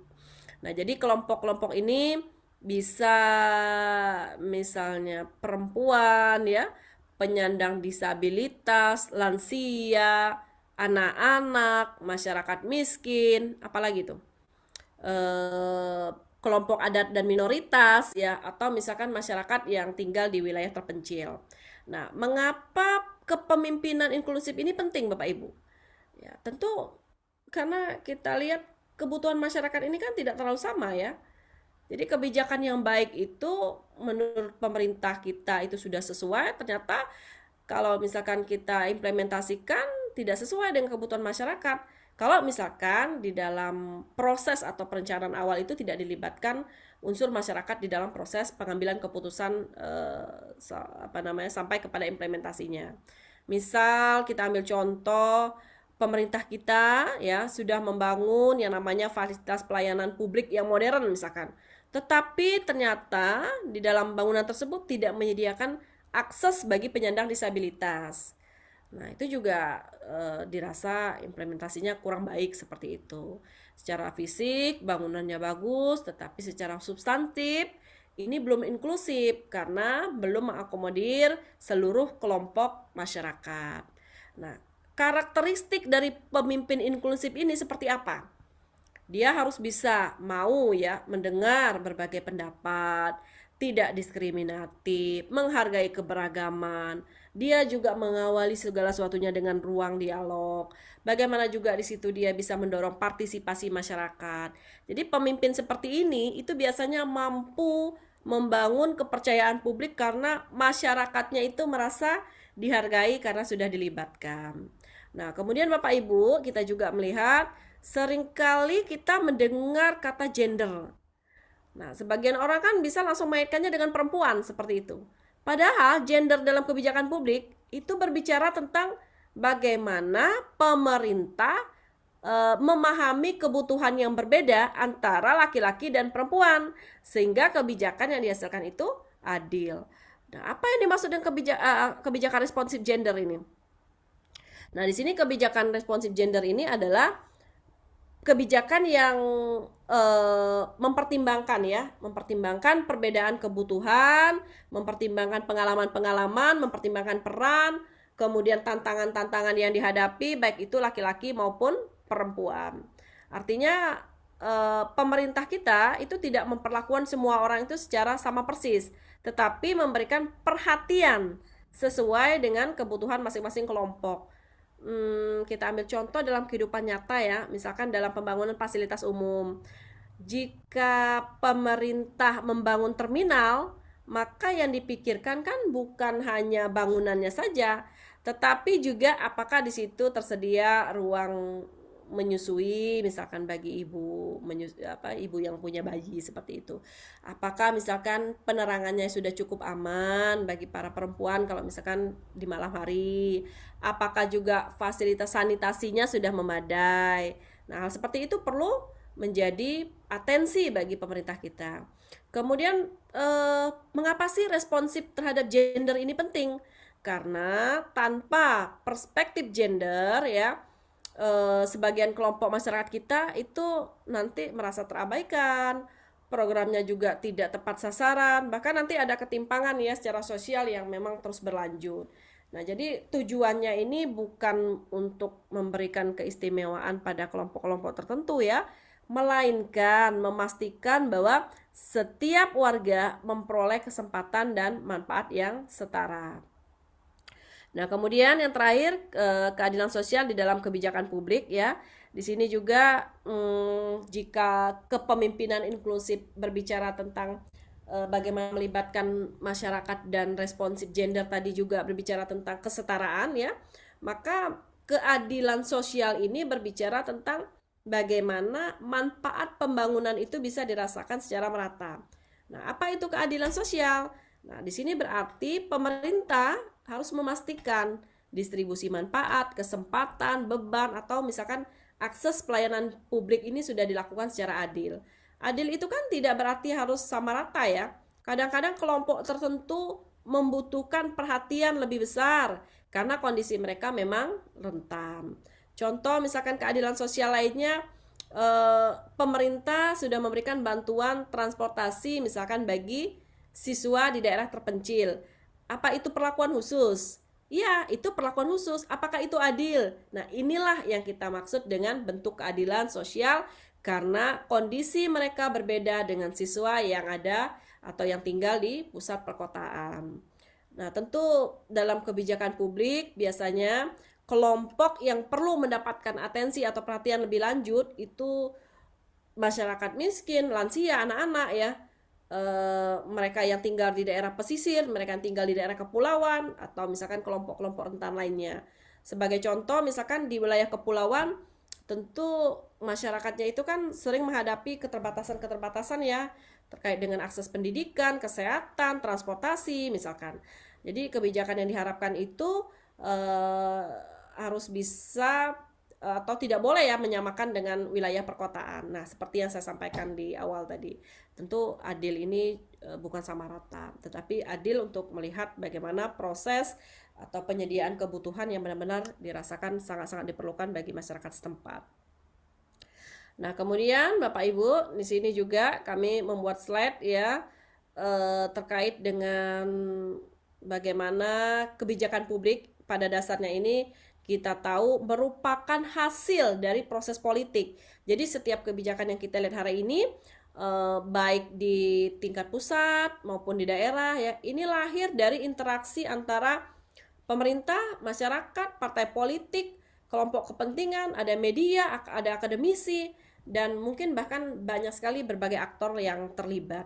Oleh karena itu, seorang public governance dan policy analis ya, ini perlu memahami bagaimana dinamika politik modern itu bisa bekerja, bagaimana demokrasi ini bisa berkembang, bagaimana menganalisis kasus-kasus kebijakan publik yang aktual. Kita mulai dengan dinamika politik modern. Kalau dahulu kan politik ini sering dipahami hanya sebagai urusan partai politik ya, atau pada saat pemilu atau perebutan kekuasaan. Nah, maka saat ini politik kita sudah memiliki cakupan yang jauh sangat-sangat luas. Kita maksud dengan dinamika di sini adalah perubahan pola ya, perubahan aktor-aktornya, bagaimana proses politik itu juga dipengaruhi oleh perkembangan zaman, dipengaruhi juga oleh teknologi, globalisasi sampai meningkatnya saat ini partisipasi masyarakat kita. Jadi boleh dikatakan proses politik saat ini jauh dia lebih terbuka dibandingkan dengan sebelum-sebelumnya. Jadi di sini saya masukkan dinamika politik modern ini ya sebagai pengetahuan bagi Bapak Ibu semua yang juga perlu Bapak Ibu pahami ada tantangan juga ya di dalam politik modern. Bagaimana tantangan-tantangan ini seperti misalkan karena ini era digitalisasi ada penyebaran hoaks, polarisasi masyarakatnya juga berubah, informasi-informasi yang ada di media sosial itu belum tentu benar, bagaimana juga ada tekanan opini publik yang sangat cepat. Jadi para pengambil keputusan atau pengambil kebijakan ini harus mampu membedakan antara aspirasi yang berbasis fakta atau misalkan dengan opini yang ternyata belum tentu didukung dengan data yang valid. Nah, selanjutnya kita masuk ke demokrasi kontemporer. Jadi banyak sekali ya orang menganggap demokrasi ini hanya berkaitan dengan pemilu saja. Padahal demokrasi modern ini jelas sekedar bukan hanya memilih pemimpin setiap 5 tahun sekali ya, tetapi di sini ada sistem demokrasi yang tidak hanya menekankan pemilihan umum saja, tetapi juga menjamin partisipasi masyarakatnya. Di situ ada perlindungan hak asasi manusia, di situ juga ada transparansi, bagaimana juga di situ akuntabilitas pemerintahnya. Jadi dalam demokrasi modern, masyarakat itu tidak hanya menjadi pemilih ya, tetapi juga menjadi bagian di dalam proses pengambilan keputusan. Contoh misalkan pada saat konsultasi publik, ada musrenbang, ada forum-forum warga, atau bahkan pada saat penyusunan regulasi itu banyak sekali melibatkan komunitas atau bahkan masyarakat sipil di wilayah setempat. Jadi kebijakan yang dihasilkan ini saat ini ya kondisinya sudah sesuai dengan kebutuhan masyarakat kita. Cuman perlu dipahami juga apa namanya, dalam sistem demokrasi ini setiap kebijakan publik juga harus bisa ditunjukkan kepada publik. Misal ada program yang menghabiskan anggaran miliaran rupiah. Nah, masyarakat kita harus mengetahui apa hasil dan manfaat yang diperoleh. Jadi inilah ketika kita berbicara tentang kepemimpinan inklusif tadi ya, keadilan sosial. Nah, maka demokrasi yang sehat itu akan mendorong pemimpin untuk mendengar suara masyarakat, memperhatikan kelompok rentan, bahkan memastikan bahwa kebijakan itu ternyata benar-benar sudah memberikan manfaat yang merata bagi seluruh lapisan masyarakat. Dan yang terakhir, terkait dengan studi kasus ya dari kebijakan publik aktual ini, saya mengambil terkait dengan MBG ya, karena kita tahu saat ini apa ya, isu terbaru berkaitan dengan makan bergizi gratis ini, yang kita tahu banyak sekali berita-berita ya yang boleh kita katakan kebijakan publik yang menjadi perhatian besar bagi masyarakat kita, karena studi kasus ini lahir dari berbagai kebijakan, berbagai hal yang dirasa ketika dianalisa, diimplementasikan, sampai dievaluasi, ada problem ya atau case yang sampai saat ini beberapa kali terjadi pergantian pimpinan. Nah, di sini saya ingin mengajak Bapak Ibu untuk melihat bahwa sebagai analis kebijakan kita perlu memahami bahwa program MBG ini adalah kebijakan negara, jadi bukan kebijakan dari pribadi seorang pejabatnya. Nah, dalam administrasi publik ya terdapat prinsip keberlanjutan dari suatu program. Artinya, ketika pergantian pejabat itu bahkan apa ya, kasus hukum yang menimpa pimpinan yang lama itu tidak otomatis menghentikan program tersebut apabila kalau misalkan dasar hukumnya masih ada. Karena kan kita tahu di media sosial itu banyak sekali tuntutan MBG terus dihentikan dan lain-lain. Nah, jadi pemerintah kita masih menjadikan ini prioritas nasional. Nah, jadi secara teoritis, secara administratif, program MBG ini dapat terus berjalan ya, meskipun misalkan terjadi pergantian pimpinan, bahkan di dalam berbagai pernyataan pasca pimpinan itu program ini juga harus dinyatakan tetap berlanjut seperti itu. Jadi good governance yang kita pelajari di dalam apa namanya kasus MBG ini penting, bahwa program yang baik ya, program yang berhasil itu tentu harus disertai pengawasan yang juga lebih transparan, lebih baik. Bagaimana juga di situ akuntabilitasnya juga harus ditegakkan, karena tanpa itu proses dari penyimpangan ini bisa saja terjadi pada program apapun ya, bukan hanya MBG, termasuk yang tadinya karena kita tahu sebenarnya ini tujuan sosialnya juga sangat-sangat baik. Nah, disinilah kita menilai bahwa resiko suatu program itu tidak hanya berkaitan dengan kualitas-kualitas yang seperti resiko tata kelola, resiko pengadaan, resiko konflik-konflik kepentingan, atau di sini ada penyalahgunaan wewenang. Karena lagi-lagi kita kembali kepada pengawasan harus menjadi bagian dari desain kebijakan sejak awal. Nah, sampai di sini ada pertanyaan Bapak Ibu terkait dengan hal apa saja yang sudah saya uraikan ya, sampai kita kepada penutup berupa conclusion dari apa yang saya paparkan dari awal, bahwa dari seluruh materi yang sudah didiskusikan ada satu hal yang perlu kita pahami bersama terkait dengan administrasi publik ini, bukan sekedar kita berbicara tentang aturan, prosedur, atau dokumen kebijakan semata. Tetapi administrasi publik ini pada hakikatnya adalah tentang bagaimana menghadirkan solusi atas berbagai persoalan-persoalan masyarakat melalui tata kelola pemerintahan yang baik. Karena itu, Bapak Ibu diposisikan sebagai aparatur, analis kebijakan, maupun pemimpin publik ya, itu tidak cukup hanya menguasai teori saja.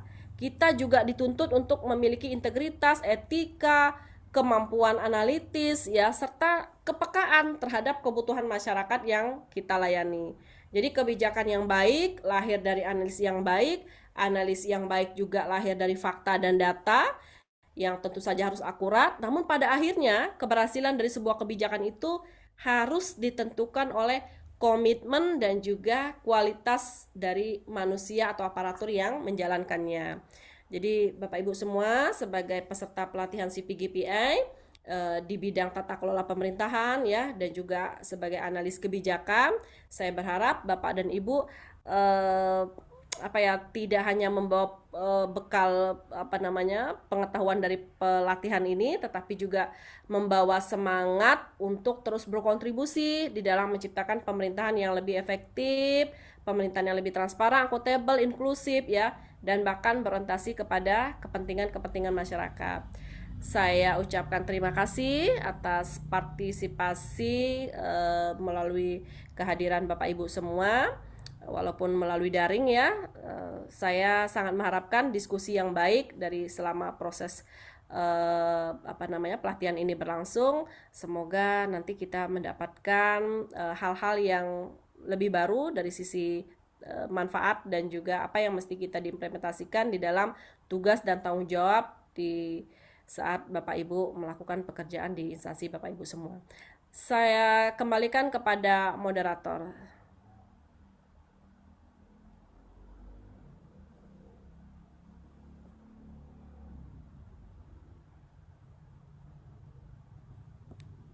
Oke, baik, sepertinya tidak di tempat. Silakan Bapak Ibu, ada pertanyaan yang mesti kita diskusikan pada malam hari ini kaitan dengan materi kita, sebagaimana sudah saya uraikan di awal. Silakan Pak Ismail. Baik, terima kasih Bu Dokter yang sudah memaparkan materi yang sangat menarik sekali dan juga sangat bagus sekali untuk tambah ilmu di suasana malam hari ini ya. Tadi menarik sekali kita lihat bahwasanya analis kebijakan itu boleh dikatakan jabatan yang sangat mulia karena bisa merubah suatu sistem pemerintahan dengan rekomendasi yang akan dihasilkan lewat policy brief atau PB. Nah, menarik sekali tadi yang terakhir di Ibu mengangkat terkait dengan MBG ya. Nah, dari atas sampai bawah banyak sekali permasalahan yang terjadi.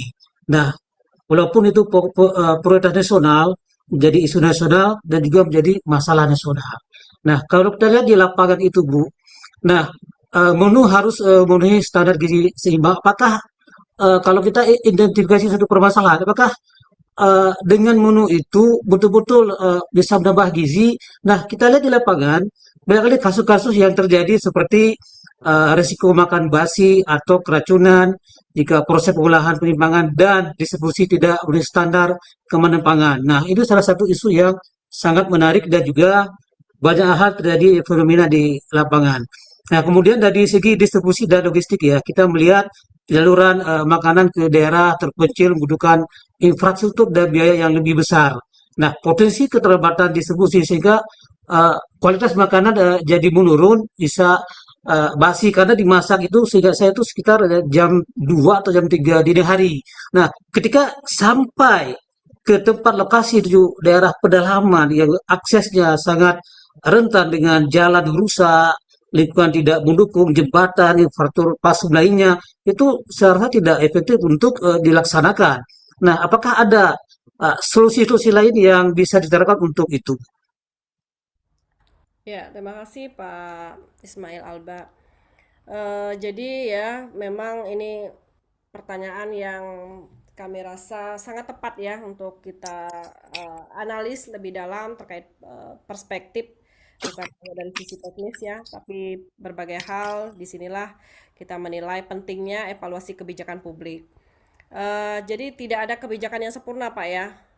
Tentu yang membedakan tata kelola ya, yang bagaimana kalau misalkan yang kurang baik itu menjadi lebih baik. Ini menghadirkan seorang pemimpin ya, untuk mengevaluasi, memperbaiki di dalam proses implementasinya. Kalau misalkan dari apa yang Bapak sampaikan tadi, memang ada beberapa aspek Pak ya. Kita tahu berkaitan dengan permasalahan kualitas dan keamanan pangan, karena tujuan MBG ini kan adalah menyediakan makanan bergizi seperti itu. Namun apabila dalam implementasinya itu terjadi seperti kasus keracunan makanan, berarti ada persoalan pada rantai pelaksanaannya. Bukan otomatis pada tujuan kebijakannya seperti itu. Jadi ada hal atau penyebab yang mesti kita evaluasi. Misalkan dari standar higienitas dari dapurnya, pengawasan terhadap penyedia makanannya, kualitas bahan bakunya, waktu penyimpanan makanan, atau tadi distribusinya mungkin karena di posisi yang sangat sulit terjangkau karena terlalu lama sehingga menyebabkan makanan lebih cepat basi atau tidak sesuai ketika sudah dilakukan. Nah, solusinya apa? Tentu kita harus berbicara dulu nih. Secara keseluruhan SOP itu terkait dengan keamanan pangan itu apakah sudah ada atau sudah diterapkan secara konsisten bagi SPPG yang sudah mulai atau sudah running seperti itu. Apakah juga di situ ada audit rutin terhadap dapur-dapur penyedia? Apakah di situ ada pelatihan-pelatihan bagi pengelola makanan atau misalkan sistem pelaporannya ini seperti apa kalau misalkan terjadi insiden yang tidak diinginkan? Nah, jadi solusi yang ditawarkan, solusi yang diberikan ini memang harus dikaji lebih lanjut ya, seperti apa sampai dia memenuhi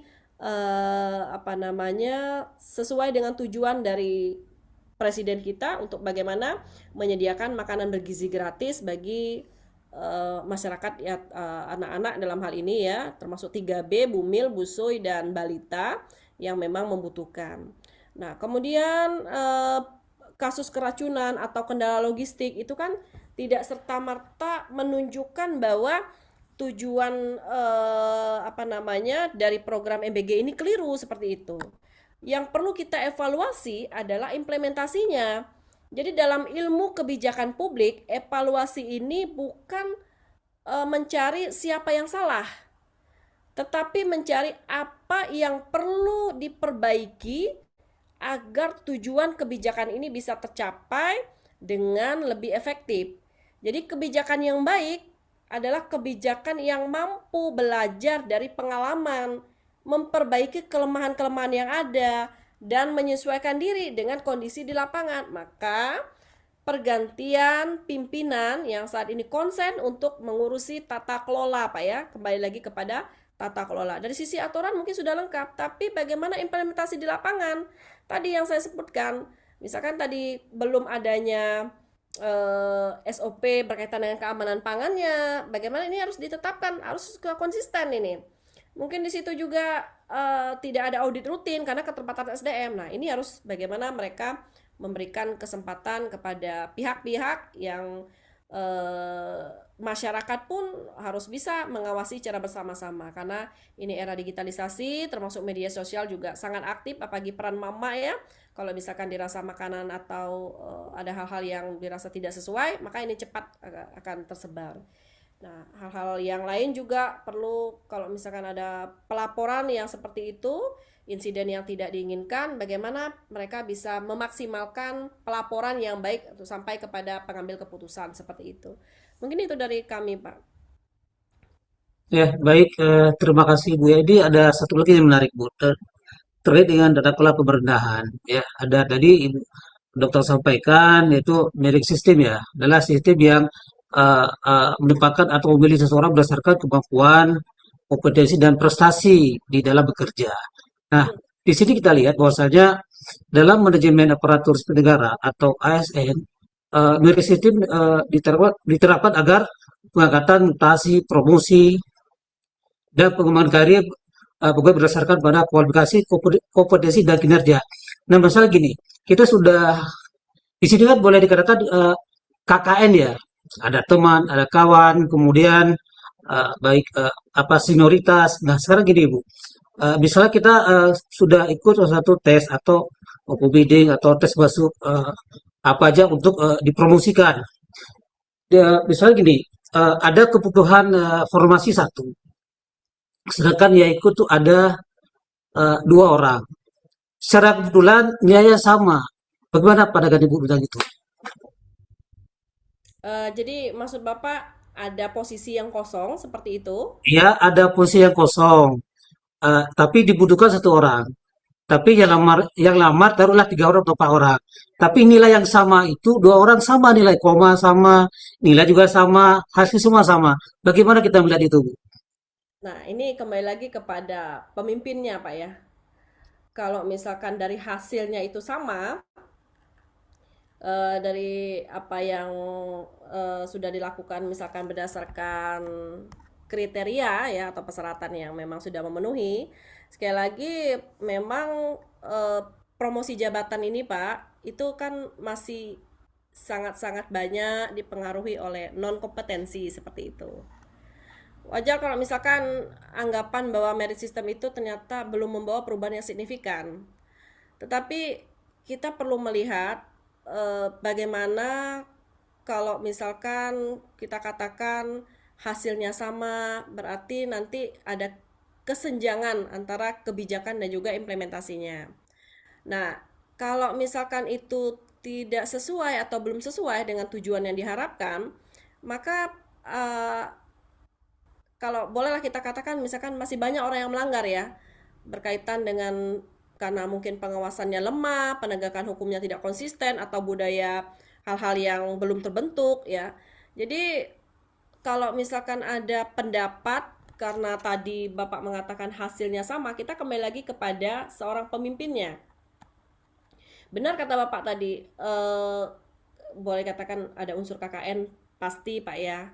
Kedekatan dari seorang calon atau misalkan yang bersangkutan itu adalah tim ya yang ikut meloloskan yang bersangkutan atau kepala daerahnya untuk masuk sebagai pemimpin di situ sehingga ini evaluasinya perlu mendalam.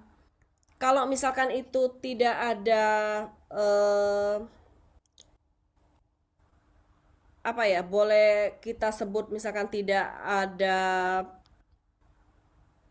karena sama tadi tidak ada proses yang berulang ya.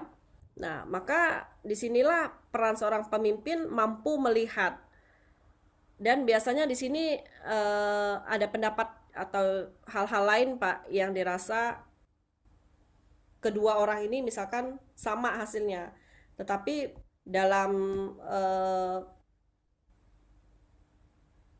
perspektif seorang pemimpin ada hal-hal yang dirasa dari unsur pribadinya itu kalau dari sisi persyaratan sudah memenuhi nilainya sama tetapi dari unsur pribadinya itu bisa dilihat Pak bagaimana karena kita ini setiap manusia punya value kan. Nah, seorang pemimpin biasanya lebih paham Pak untuk menilai kalau dikatakan ini bukan non profesional ya, tapi melihat karena value masing-masing individu itu berbeda. Nah, dari value inilah pemimpin diberikan hak prerogatif untuk memilih salah satu. Walaupun misalkan kita lihat juga banyak Pak dari walaupun tidak sama hasilnya, anggaplah dari sisi persyaratan tadi sudah memenuhi ABC misalkan individunya yang C ini mendapatkan nilai tertinggi, tapi ternyata pilihan pemimpinnya itu kembali ke A. Karena tadi ada unsur value yang juga dilihat dari sisi etika, integritas, atau hal lain, Pak, yang memang memungkinkan untuk mengangkat orang tersebut masuk ke dalam lingkungan pemerintahan di lingkup kepemimpinan tersebut. Jadi itu kembali lagi kepada hak prerogatif seorang pemimpin, Pak. Jadi kita tidak bisa ini ya, walaupun tadi hasilnya sama seperti itu. Itu dari pandangan kami Pak Ismail. Banyak Pak, bukan hanya di tempat Bapak ya, tapi di berbagai daerah, apalagi dengan kita tahu sekarang persaingan-persaingan ya di tingkat pemerintahan kita juga turut mempengaruhi bagaimana mereka bisa menunjukkan kualitas atau menunjukkan kedekatan secara langsung dengan seorang pemimpin melalui hal-hal yang dirasa perlu direspon lebih jauh bagi seorang pemimpinnya. Ya, mungkin seperti itu Pak Ismail. Nah, baik Ibu, terima kasih. Ya Bu, mungkin ada teman lain yang ingin menanyakan. Dari saya sudah cukup dulu Bu. Terima Ya, kasih. ya, silakan Bapak Ibu yang lain. Bu Nur Hayati, Bu Nur Leli, Pak Arisma, Bu Yuni Anisya ini baru bergabung ya.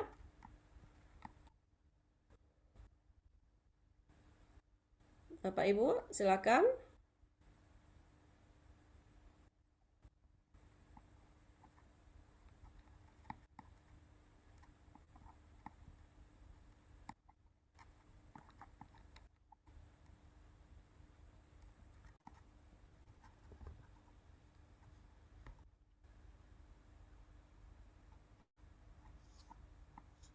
Tapi terjadi Pak ya di tempat Bapak Pak ya. Gini juga cuma apa kita bahas ini bukan di tempat saya Bu. Mungkin bisa jadi di tempat lain Bu ya karena kan politis itu kan nggak lepas daripada semua hal yang ada di pemerintahan ya kan. Misalkan kalau kalau di daerah kan kita sudah apa ganti pimpinan kepala daerah semua bisa bergeser itu bisa aja di mana saja Bu. Oke. Ya Tapi gitu Bu. iya, tapi bisa juga Pak nanti misalkan menggunakan wawancara ya Pak yang memang harus berbasis kompetensi. Jadi kalau apa namanya pemimpin yang profesional tentu dia harus mencari tahu lebih dalam nih. Misalkan menggali visi ya bagaimana individu itu mengambil keputusan dengan cepat, dengan tepat, bagaimana juga kesiapan dia dalam memimpin ketika jabatan ini dilelang seperti itu. Jadi Iya, penilaiannya juga harus objektif, tidak boleh dilakukan hanya satu orang ya. Jadi ada tim ya yang bisa melihat, menilai. Misalkan ada tim pansel, Pak ya, ada tim penilai kinerja, cekat. atau misalkan ada melibatkan pihak eksternal, assessment center, misalkan seperti itu. Iya.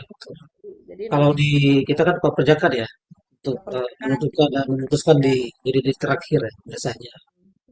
Tapi kan itu apa namanya kembali lagi kepada seorang pucuk pimpinan ya, bagaimana melihat objektivitas dari kandidat yang dipilih. Ya, betul seperti Ibu Dokter sampaikan tadi hak prerogatif ya, prerogatif pimpinan ya untuk menunjukkan seorang baik dari track record apa itu kan tadi disampaikan baik dari segi apa dari apa pengalaman kerja dan lain-lain. Iya, benar Pak. Jadi keputusan akhir itu kan kadangkala tidak lagi berdasarkan kompetensi ya, berdasarkan kinerja ya, atau Hmm, berdasarkan kebutuhan-kebutuhan lain, tapi memang seorang kepala daerah misalkan atau seorang pucuk pimpinan itu hak prerogatif kembali lagi untuk melihat rekam jejak dari individu yang mempunyai value lebih menurut kacamata seorang pemimpin seperti itu. ya betul Bu. Ya, silakan Bapak Ibu yang lain, ada yang mesti kita diskusikan lebih lanjut.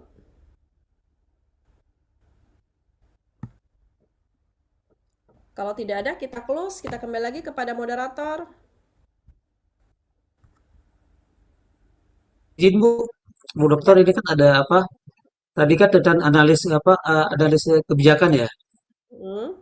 Ya itu kan kalau apa eh, itu kan banyak kali apa istilahnya pemangku kepentingan ya di situ seperti ada apa mereka yang akan jadi target kebijakan, mereka yang akan terlibat dalam apa dalam perumusan kebijakan, kemudian mereka yang akan terdampak kebijakan ya, kemudian juga anggota DPR ya, seperti ya kita tadi kan apa EBG ya. Kalau memang kita ngambil suatu rekomendasi harus ditutup segala macam, otomatis akan berdampak secara nasional ya ada kepentingan di situ ya Bu ya. Jadi Ibu melihat ini bagaimana Bu? Wah, kalau kita membuat suatu rekomendasi terkait dengan apa seperti Ibu sampaikan tadi, apa ada kepentingan di situ. Nah, bagaimana kita melihat itu, Bu? Kalau sebagai seorang analis kebijakan, Pak ya, Iya, rekomendasi yang bisa kita berikan terhadap program MBG ini kan, kalau misalkan masih ada tantangan seperti keracunan, Pak ya, misalkan karena anggarannya itu sangat besar. Nah, kita tidak bisa langsung mengatakan bahwa program ini tidak baik. Program ini harus dihentikan. Ya, tentu kita mempertimbangkan rekomendasi yang berbasis analis kebijakan. Nah, sebagai analis kebijakan, tugas kita itu bukan hanya membenarkan Pak ya, atau misalkan harus menyalahkan suatu kebijakan, tetapi bagaimana memberikan rekomendasi agar tujuan kebijakan ini bisa tercapai dengan efektif, efisien, dan juga akuntabel. Misalkan rekomendasinya kita tetap mempertahankan tujuan kebijakan, tetapi kita perbaiki dulu nih implementasinya. Nah, tujuan MBG itu kan kita tahu meningkatkan kualitas gizi anak. Jadi diukur Pak per 6 bulan. Dari yang sebelum mendapatkan MBG sampai 6 bulan ke depan dia anak-anak tersebut mendapatkan MBG dari sisi berat badan, tinggi badan, apa namanya, hal-hal lain lah ya yang menjadi ini saya kurang ini spesifik. Tapi yang jelas ini semua untuk mendukung yang namanya pembangunan SDM sumber daya manusia yang tentu lebih berkualitas. Karena tujuannya ini sangat-sangat strategis, Pak ya.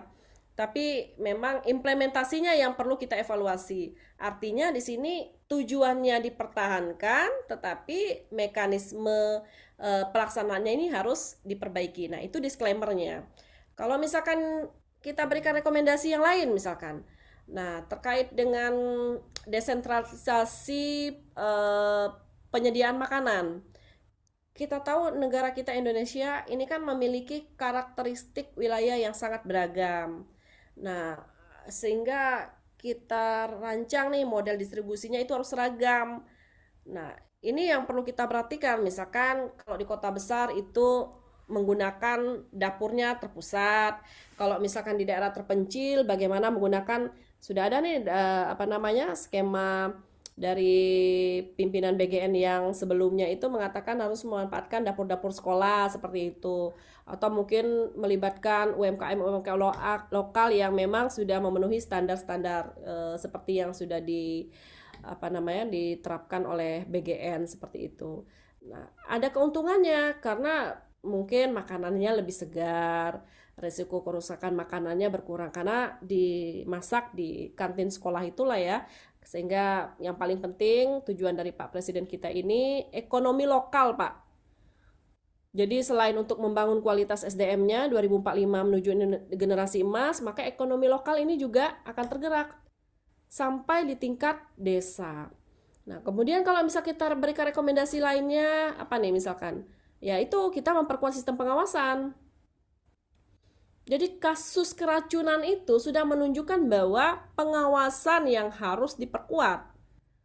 Pengawasan ini kita bisa memberikan rekomendasi misalkan melalui ada audit pangan secara berkala, harus ada pengujian sampel makanannya per misalkan periode per 1 minggu, satuan waktu dan lain-lain lah ya. Kemudian juga ada pelatihan penjamah makanan. Saat ini saya rasa sudah ada ini pelatihan penjamah makanan. Kemudian bagaimana juga pengaduan lah ya, proses atau sistem pengaduan yang harus terintegrasi dengan cepat kalau misalkan dirasa itu ditemui hal-hal yang tidak sesuai. Nah, jadi ini semua harus disesuaikan dengan skema dari tujuan terbentuknya atau program yang sudah dijalankan oleh banyak masyarakat ya sampai di tingkat skala daerah seperti itu. Nah, kalau misalkan saat ini kan konsen dari seorang pimpinan BGN-nya juga bagaimana dapur-dapur yang sudah memenuhi standar ini memiliki menu yang juga variatif seperti itu. Nah, misalkan di daerah pesisir, daerah kepulauan, itu bagaimana bisa memanfaatkan karena notabennya ikan seperti itu ya. Nah, ini juga harus bisa dimanfaatkan semaksimal mungkin dengan tentu harus menyesuaikan dengan komoditas setempat lah ya. Karena selain memenuhi kebutuhan gizi, lagi-lagi pendekatan yang sudah dilakukan oleh program ini juga bagaimana mendukung yang namanya ketahanan pangan lokal. Nah, itu yang paling penting. Jadi uang miliaran rupiah itu berputar di wilayah setempat. Nah, kemudian yang juga tidak kalah penting rekomendasinya juga evaluasi yang berbasis data. Jadi program ini perlu dievaluasi secara berkala menggunakan indikator-indikator yang jelas. Misalkan dengan adanya MBG ini, apakah status gizi anak ini sudah meningkat? Apakah benar angka stunting di suatu daerah atau di tingkat wilayah tertentu itu sudah menurun? Apakah kehadiran siswa itu meningkat? Nah, itu kalau di daerah Papua, Pak ya. Nah, itu kalau kita lihat di pemberitaan di media itu yang tadinya anak-anak tidak mau sekolah dengan adanya MBG ini, kehadiran anak-anak itu ternyata kehadiran siswa itu lebih meningkat, lebih tingkat kehadiran mereka itu lebih naik signifikan seperti itu. Nah, itu yang perlu kita evaluasi secara bersama. Nah, kalau misalkan kita bandingkan dengan biaya yang dikeluarkan oleh pemerintah dibandingkan dengan manfaat yang diperoleh, nah ini mana nih yang lebih memberikan dampak ya kepada masyarakat yang lebih besar seperti itu. Di satu sisi karena MBG ini sudah berjalan, ternyata melibatkan ekonomi masyarakat atau ekonomi wilayah setempat itu sudah berjalan dengan baik, perputaran ekonominya juga meningkat, emak-emak atau misalkan pekerja-pekerja yang disebut relawan itu mendapatkan haknya, anak-anak juga dievaluasi secara keseluruhan, mereka lebih rajin datang ke sekolah, mereka ketika sudah dievaluasi per 6 bulan sekali ada peningkatan-peningkatan yang memenuhi kriteria sebagaimana tujuan dari MBG ini sendiri. Nah, itu apa namanya secara keseluruhan ya sebagai policy analis tentu kita tidak akan merekomendasikan penghentian program ini hanya karena ditemukan kelemahan Pak di dalam implementasinya. Sebaliknya, kita akan merekomendasikan perbaikan tata kelola, penguatan pengawasan, penyesuaian model pelaksanaan sesuai dengan misalkan karakteristik lokal atau karakteristik daerah seperti itu. Yang paling penting evaluasi berbasis data dan bukti. Karena ukuran dari keberhasilan publik ini apa namanya kebijakan ya yang saya maksud ini bukanlah apakah kebijakan itu lahir tanpa masalah. Kan semua kebijakan itu tentu ada risiko seperti yang sudah saya uraikan tadi ya. Tetapi bagaimana pemerintah kita mampu belajar dari masalah-masalah yang ada, masalah yang sudah terjadi, dan sampai bagaimana di sini peran dari pemerintah kita bisa melakukan perbaikan secara berkelanjutan. Nah, itu yang paling penting. Nah, itu kalau misalkan Bapak tanya sebagai policy analis, sebagai pengambil kebijakan atau pengambil keputusan ya, yang berkaitan dengan MBG ini. Itu Pak yang bisa kami sampaikan. Bu, izin Bu Dokter satu lagi Bu ya, dari saya. Kita kan sudah tahu identifikasi masalah. Kemudian akhirnya satu apa merekomendasikan ada beberapa item untuk kita bikin PB. Nah, cara untuk meyakinkan pimpinan Bu, kan kita kan belum tahu nih apa yang kita kaji dari analis kebijakan kan boleh kan rekomendasi. Nah, rekomendasi kan harus dapat kepemimpinan. Nah, untuk meyakinkan bahwa itu apa betul apa sudah yang disampaikan ini untuk meyakinkan bagaimana cara untuk meyakinkan pimpinan. Jadi permasalahan itu sebenarnya Bu, gimana cara untuk meyakinkan pimpinan dari hasil rekom kita Bu, rekomendasi kita. Oh, kaitannya MBG juga Pak ya?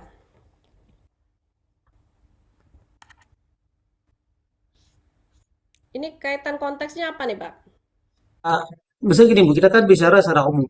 Nah, boleh MBG, boleh dengan koperasi barang putih, apa aja boleh Bu. Kita sudah mengidentifikasikan suatu permasalahan misalnya untuk apa untuk apa istilahnya untuk membuat satu policy brief yang kita teliti analisis kita kan ada rekomendasi.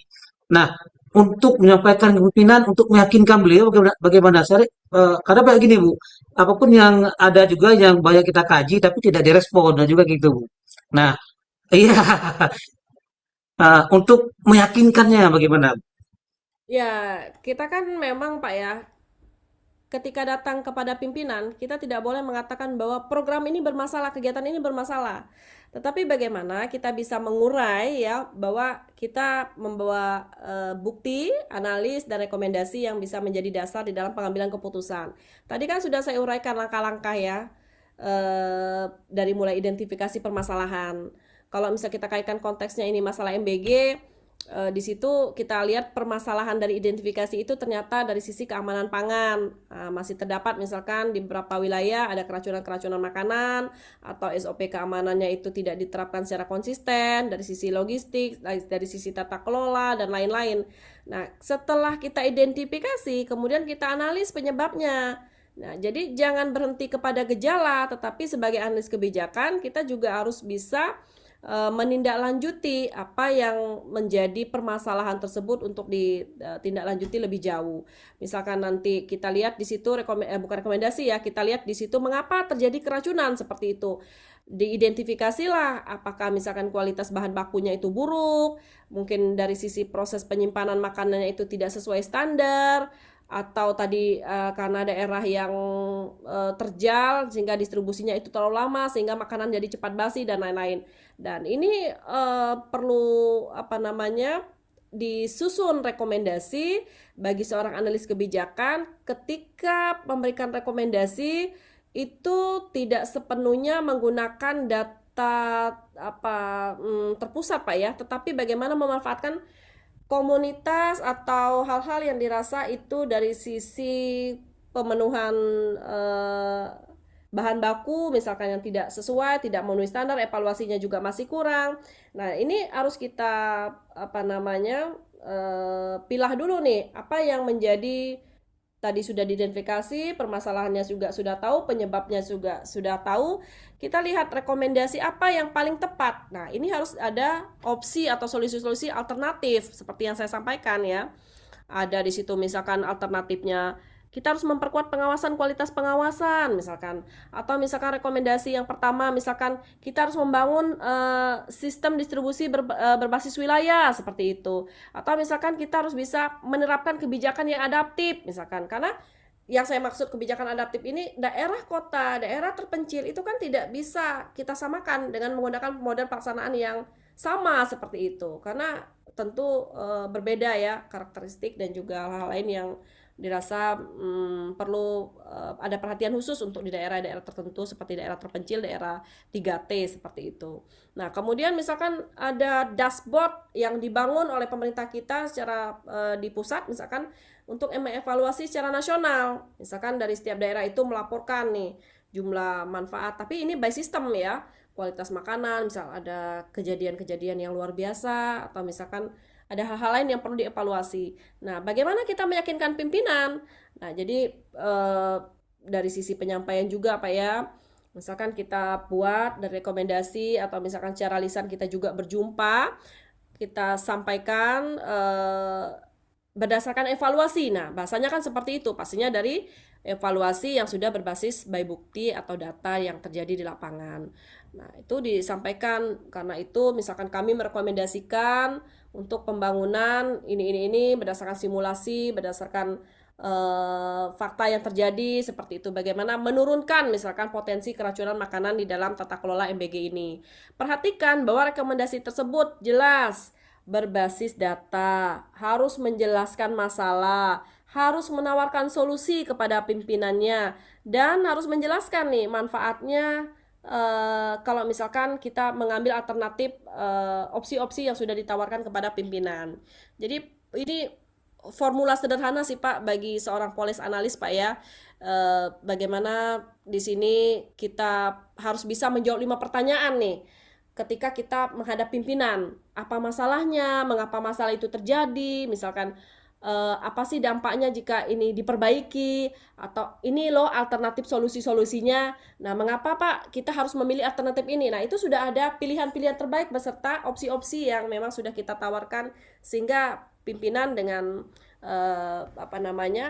hal-hal yang sudah saya uraikan tadi akan merespon Pak ya. Merespon apa yang sudah Bapak sampaikan sertai dengan data-data dan menjawab persoalan-persoalan yang terjadi di lapangan seperti itu. Itu sih Pak. Baik Bu, Dokter terima kasih banyak Bu. Ya, karena kita tahu ya seorang pemimpin itu tidak membutuhkan laporan yang hanya berisi daftar masalah saja Pak ya. Tetapi pimpinan itu juga membutuhkan rekomendasi yang jelas Pak. Rekomendasinya realistis, tadi berbasis bukti, serta kita jelaskan nanti manfaat resikonya, kemudian konsekuensi dari setiap alternatif-alternatif kebijakan. Nah, itulah nilai tambah bagi seorang public governance dan juga policy analis Pak untuk mengubah masalah itu menjadi pilihan solusi yang bisa kita pertanggungjawabkan. Nanti dengan sendirinya pimpinan akan melihat bahwa value yang ada pada individu kita ini ternyata sangat-sangat baik seperti itu.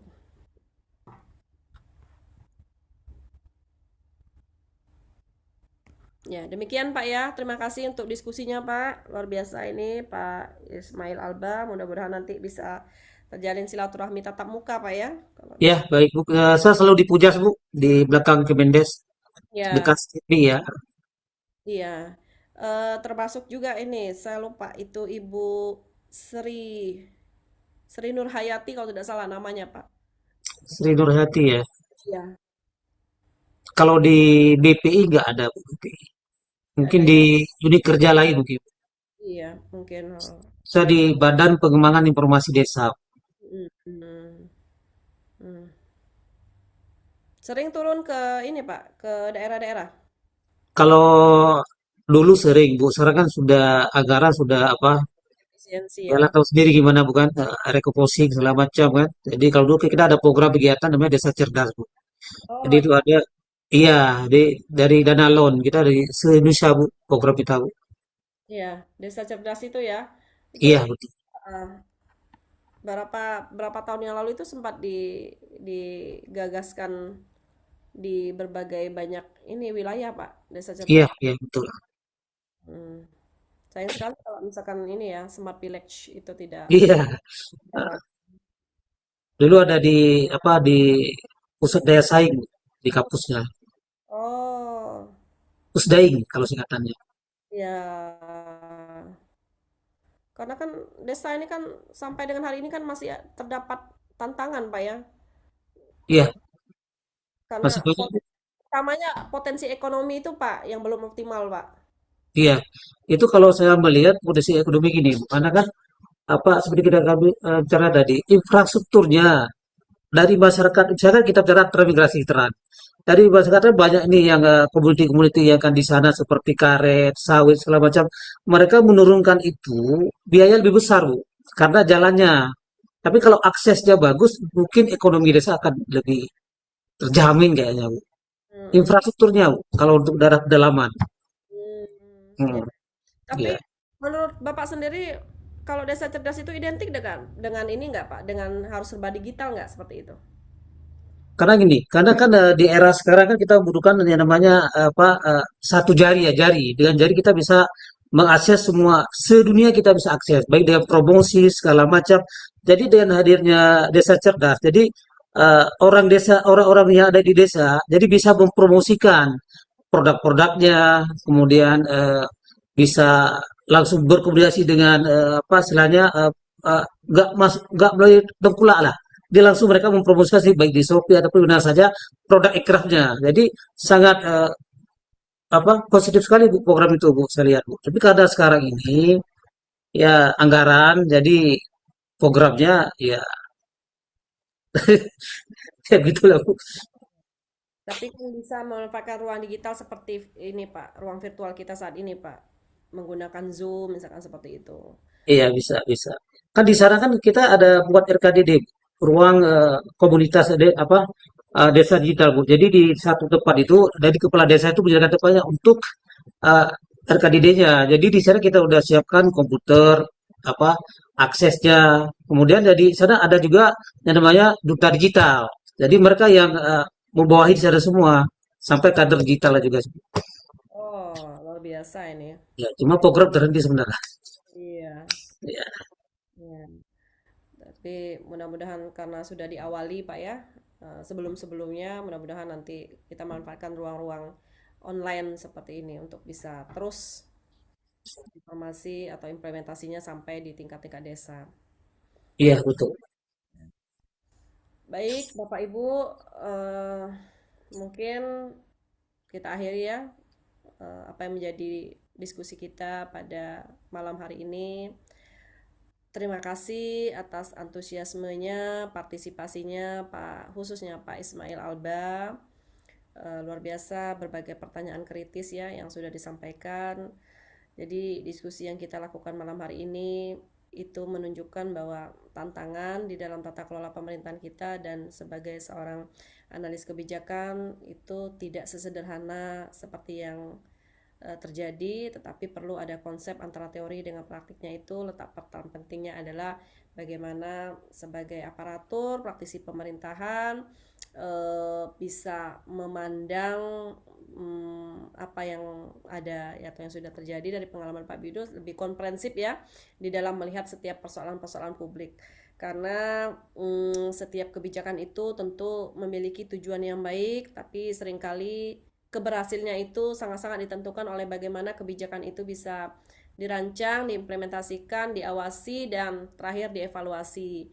Nah, tentu Bapak Ibu sebagai pelaksana kebijakan ya, kita tidak harus mampu menjadi seorang analis saja, tetapi juga mampu untuk mengidentifikasi masalah, menyampaikan rekomendasi yang berbasis data dan bukti, kemudian memberikan masukan-masukan yang konstruktif ya kepada seorang pimpinan kita.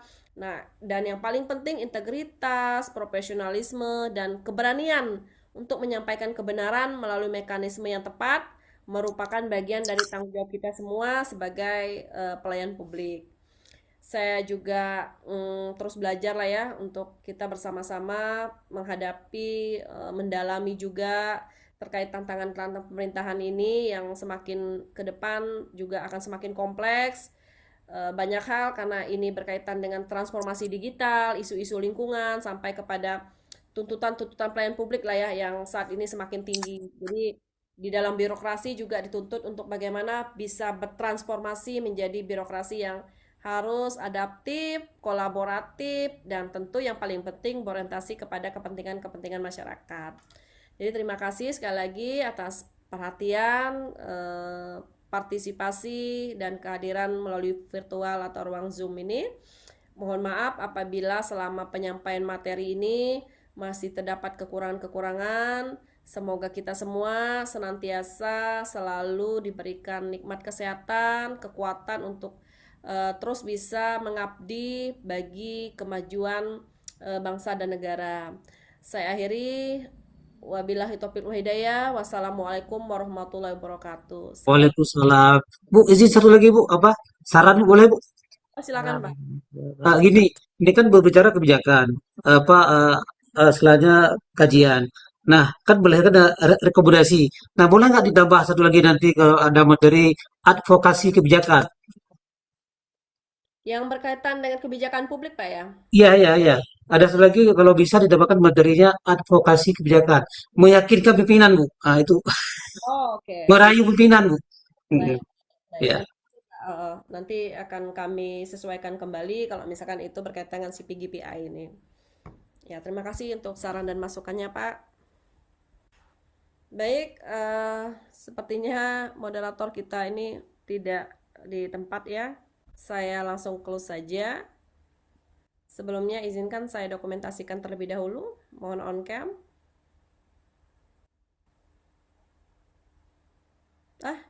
Ya, itu Mas moderator bisa langsung dilanjutkan untuk ditutup. Ya, silakan kepada para peserta bisa mengaktifkan kamera.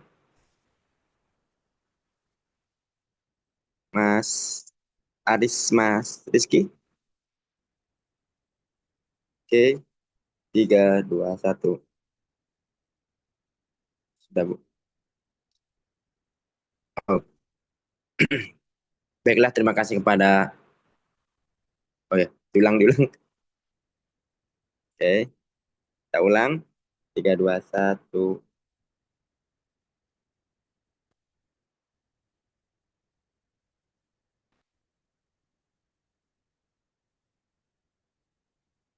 Ya, terima kasih kepada Ibu Dr. Diah Pitaloka, SIPMM yang telah memberikan materi. Semoga kita dipermudah oleh Allah untuk menyampaikan kebenaran dan juga semoga kita dilindungi oleh Allah dalam penyampaiannya kebijakan tentang publik.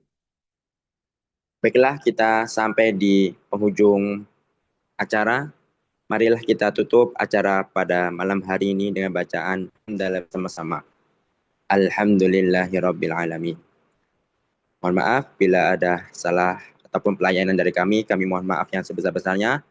Billahi taufiq wal hidayah. Wassalamualaikum warahmatullahi wabarakatuh. Waalaikumsalam warahmatullahi wabarakatuh. Waalaikumsalam warahmatullahi wabarakatuh.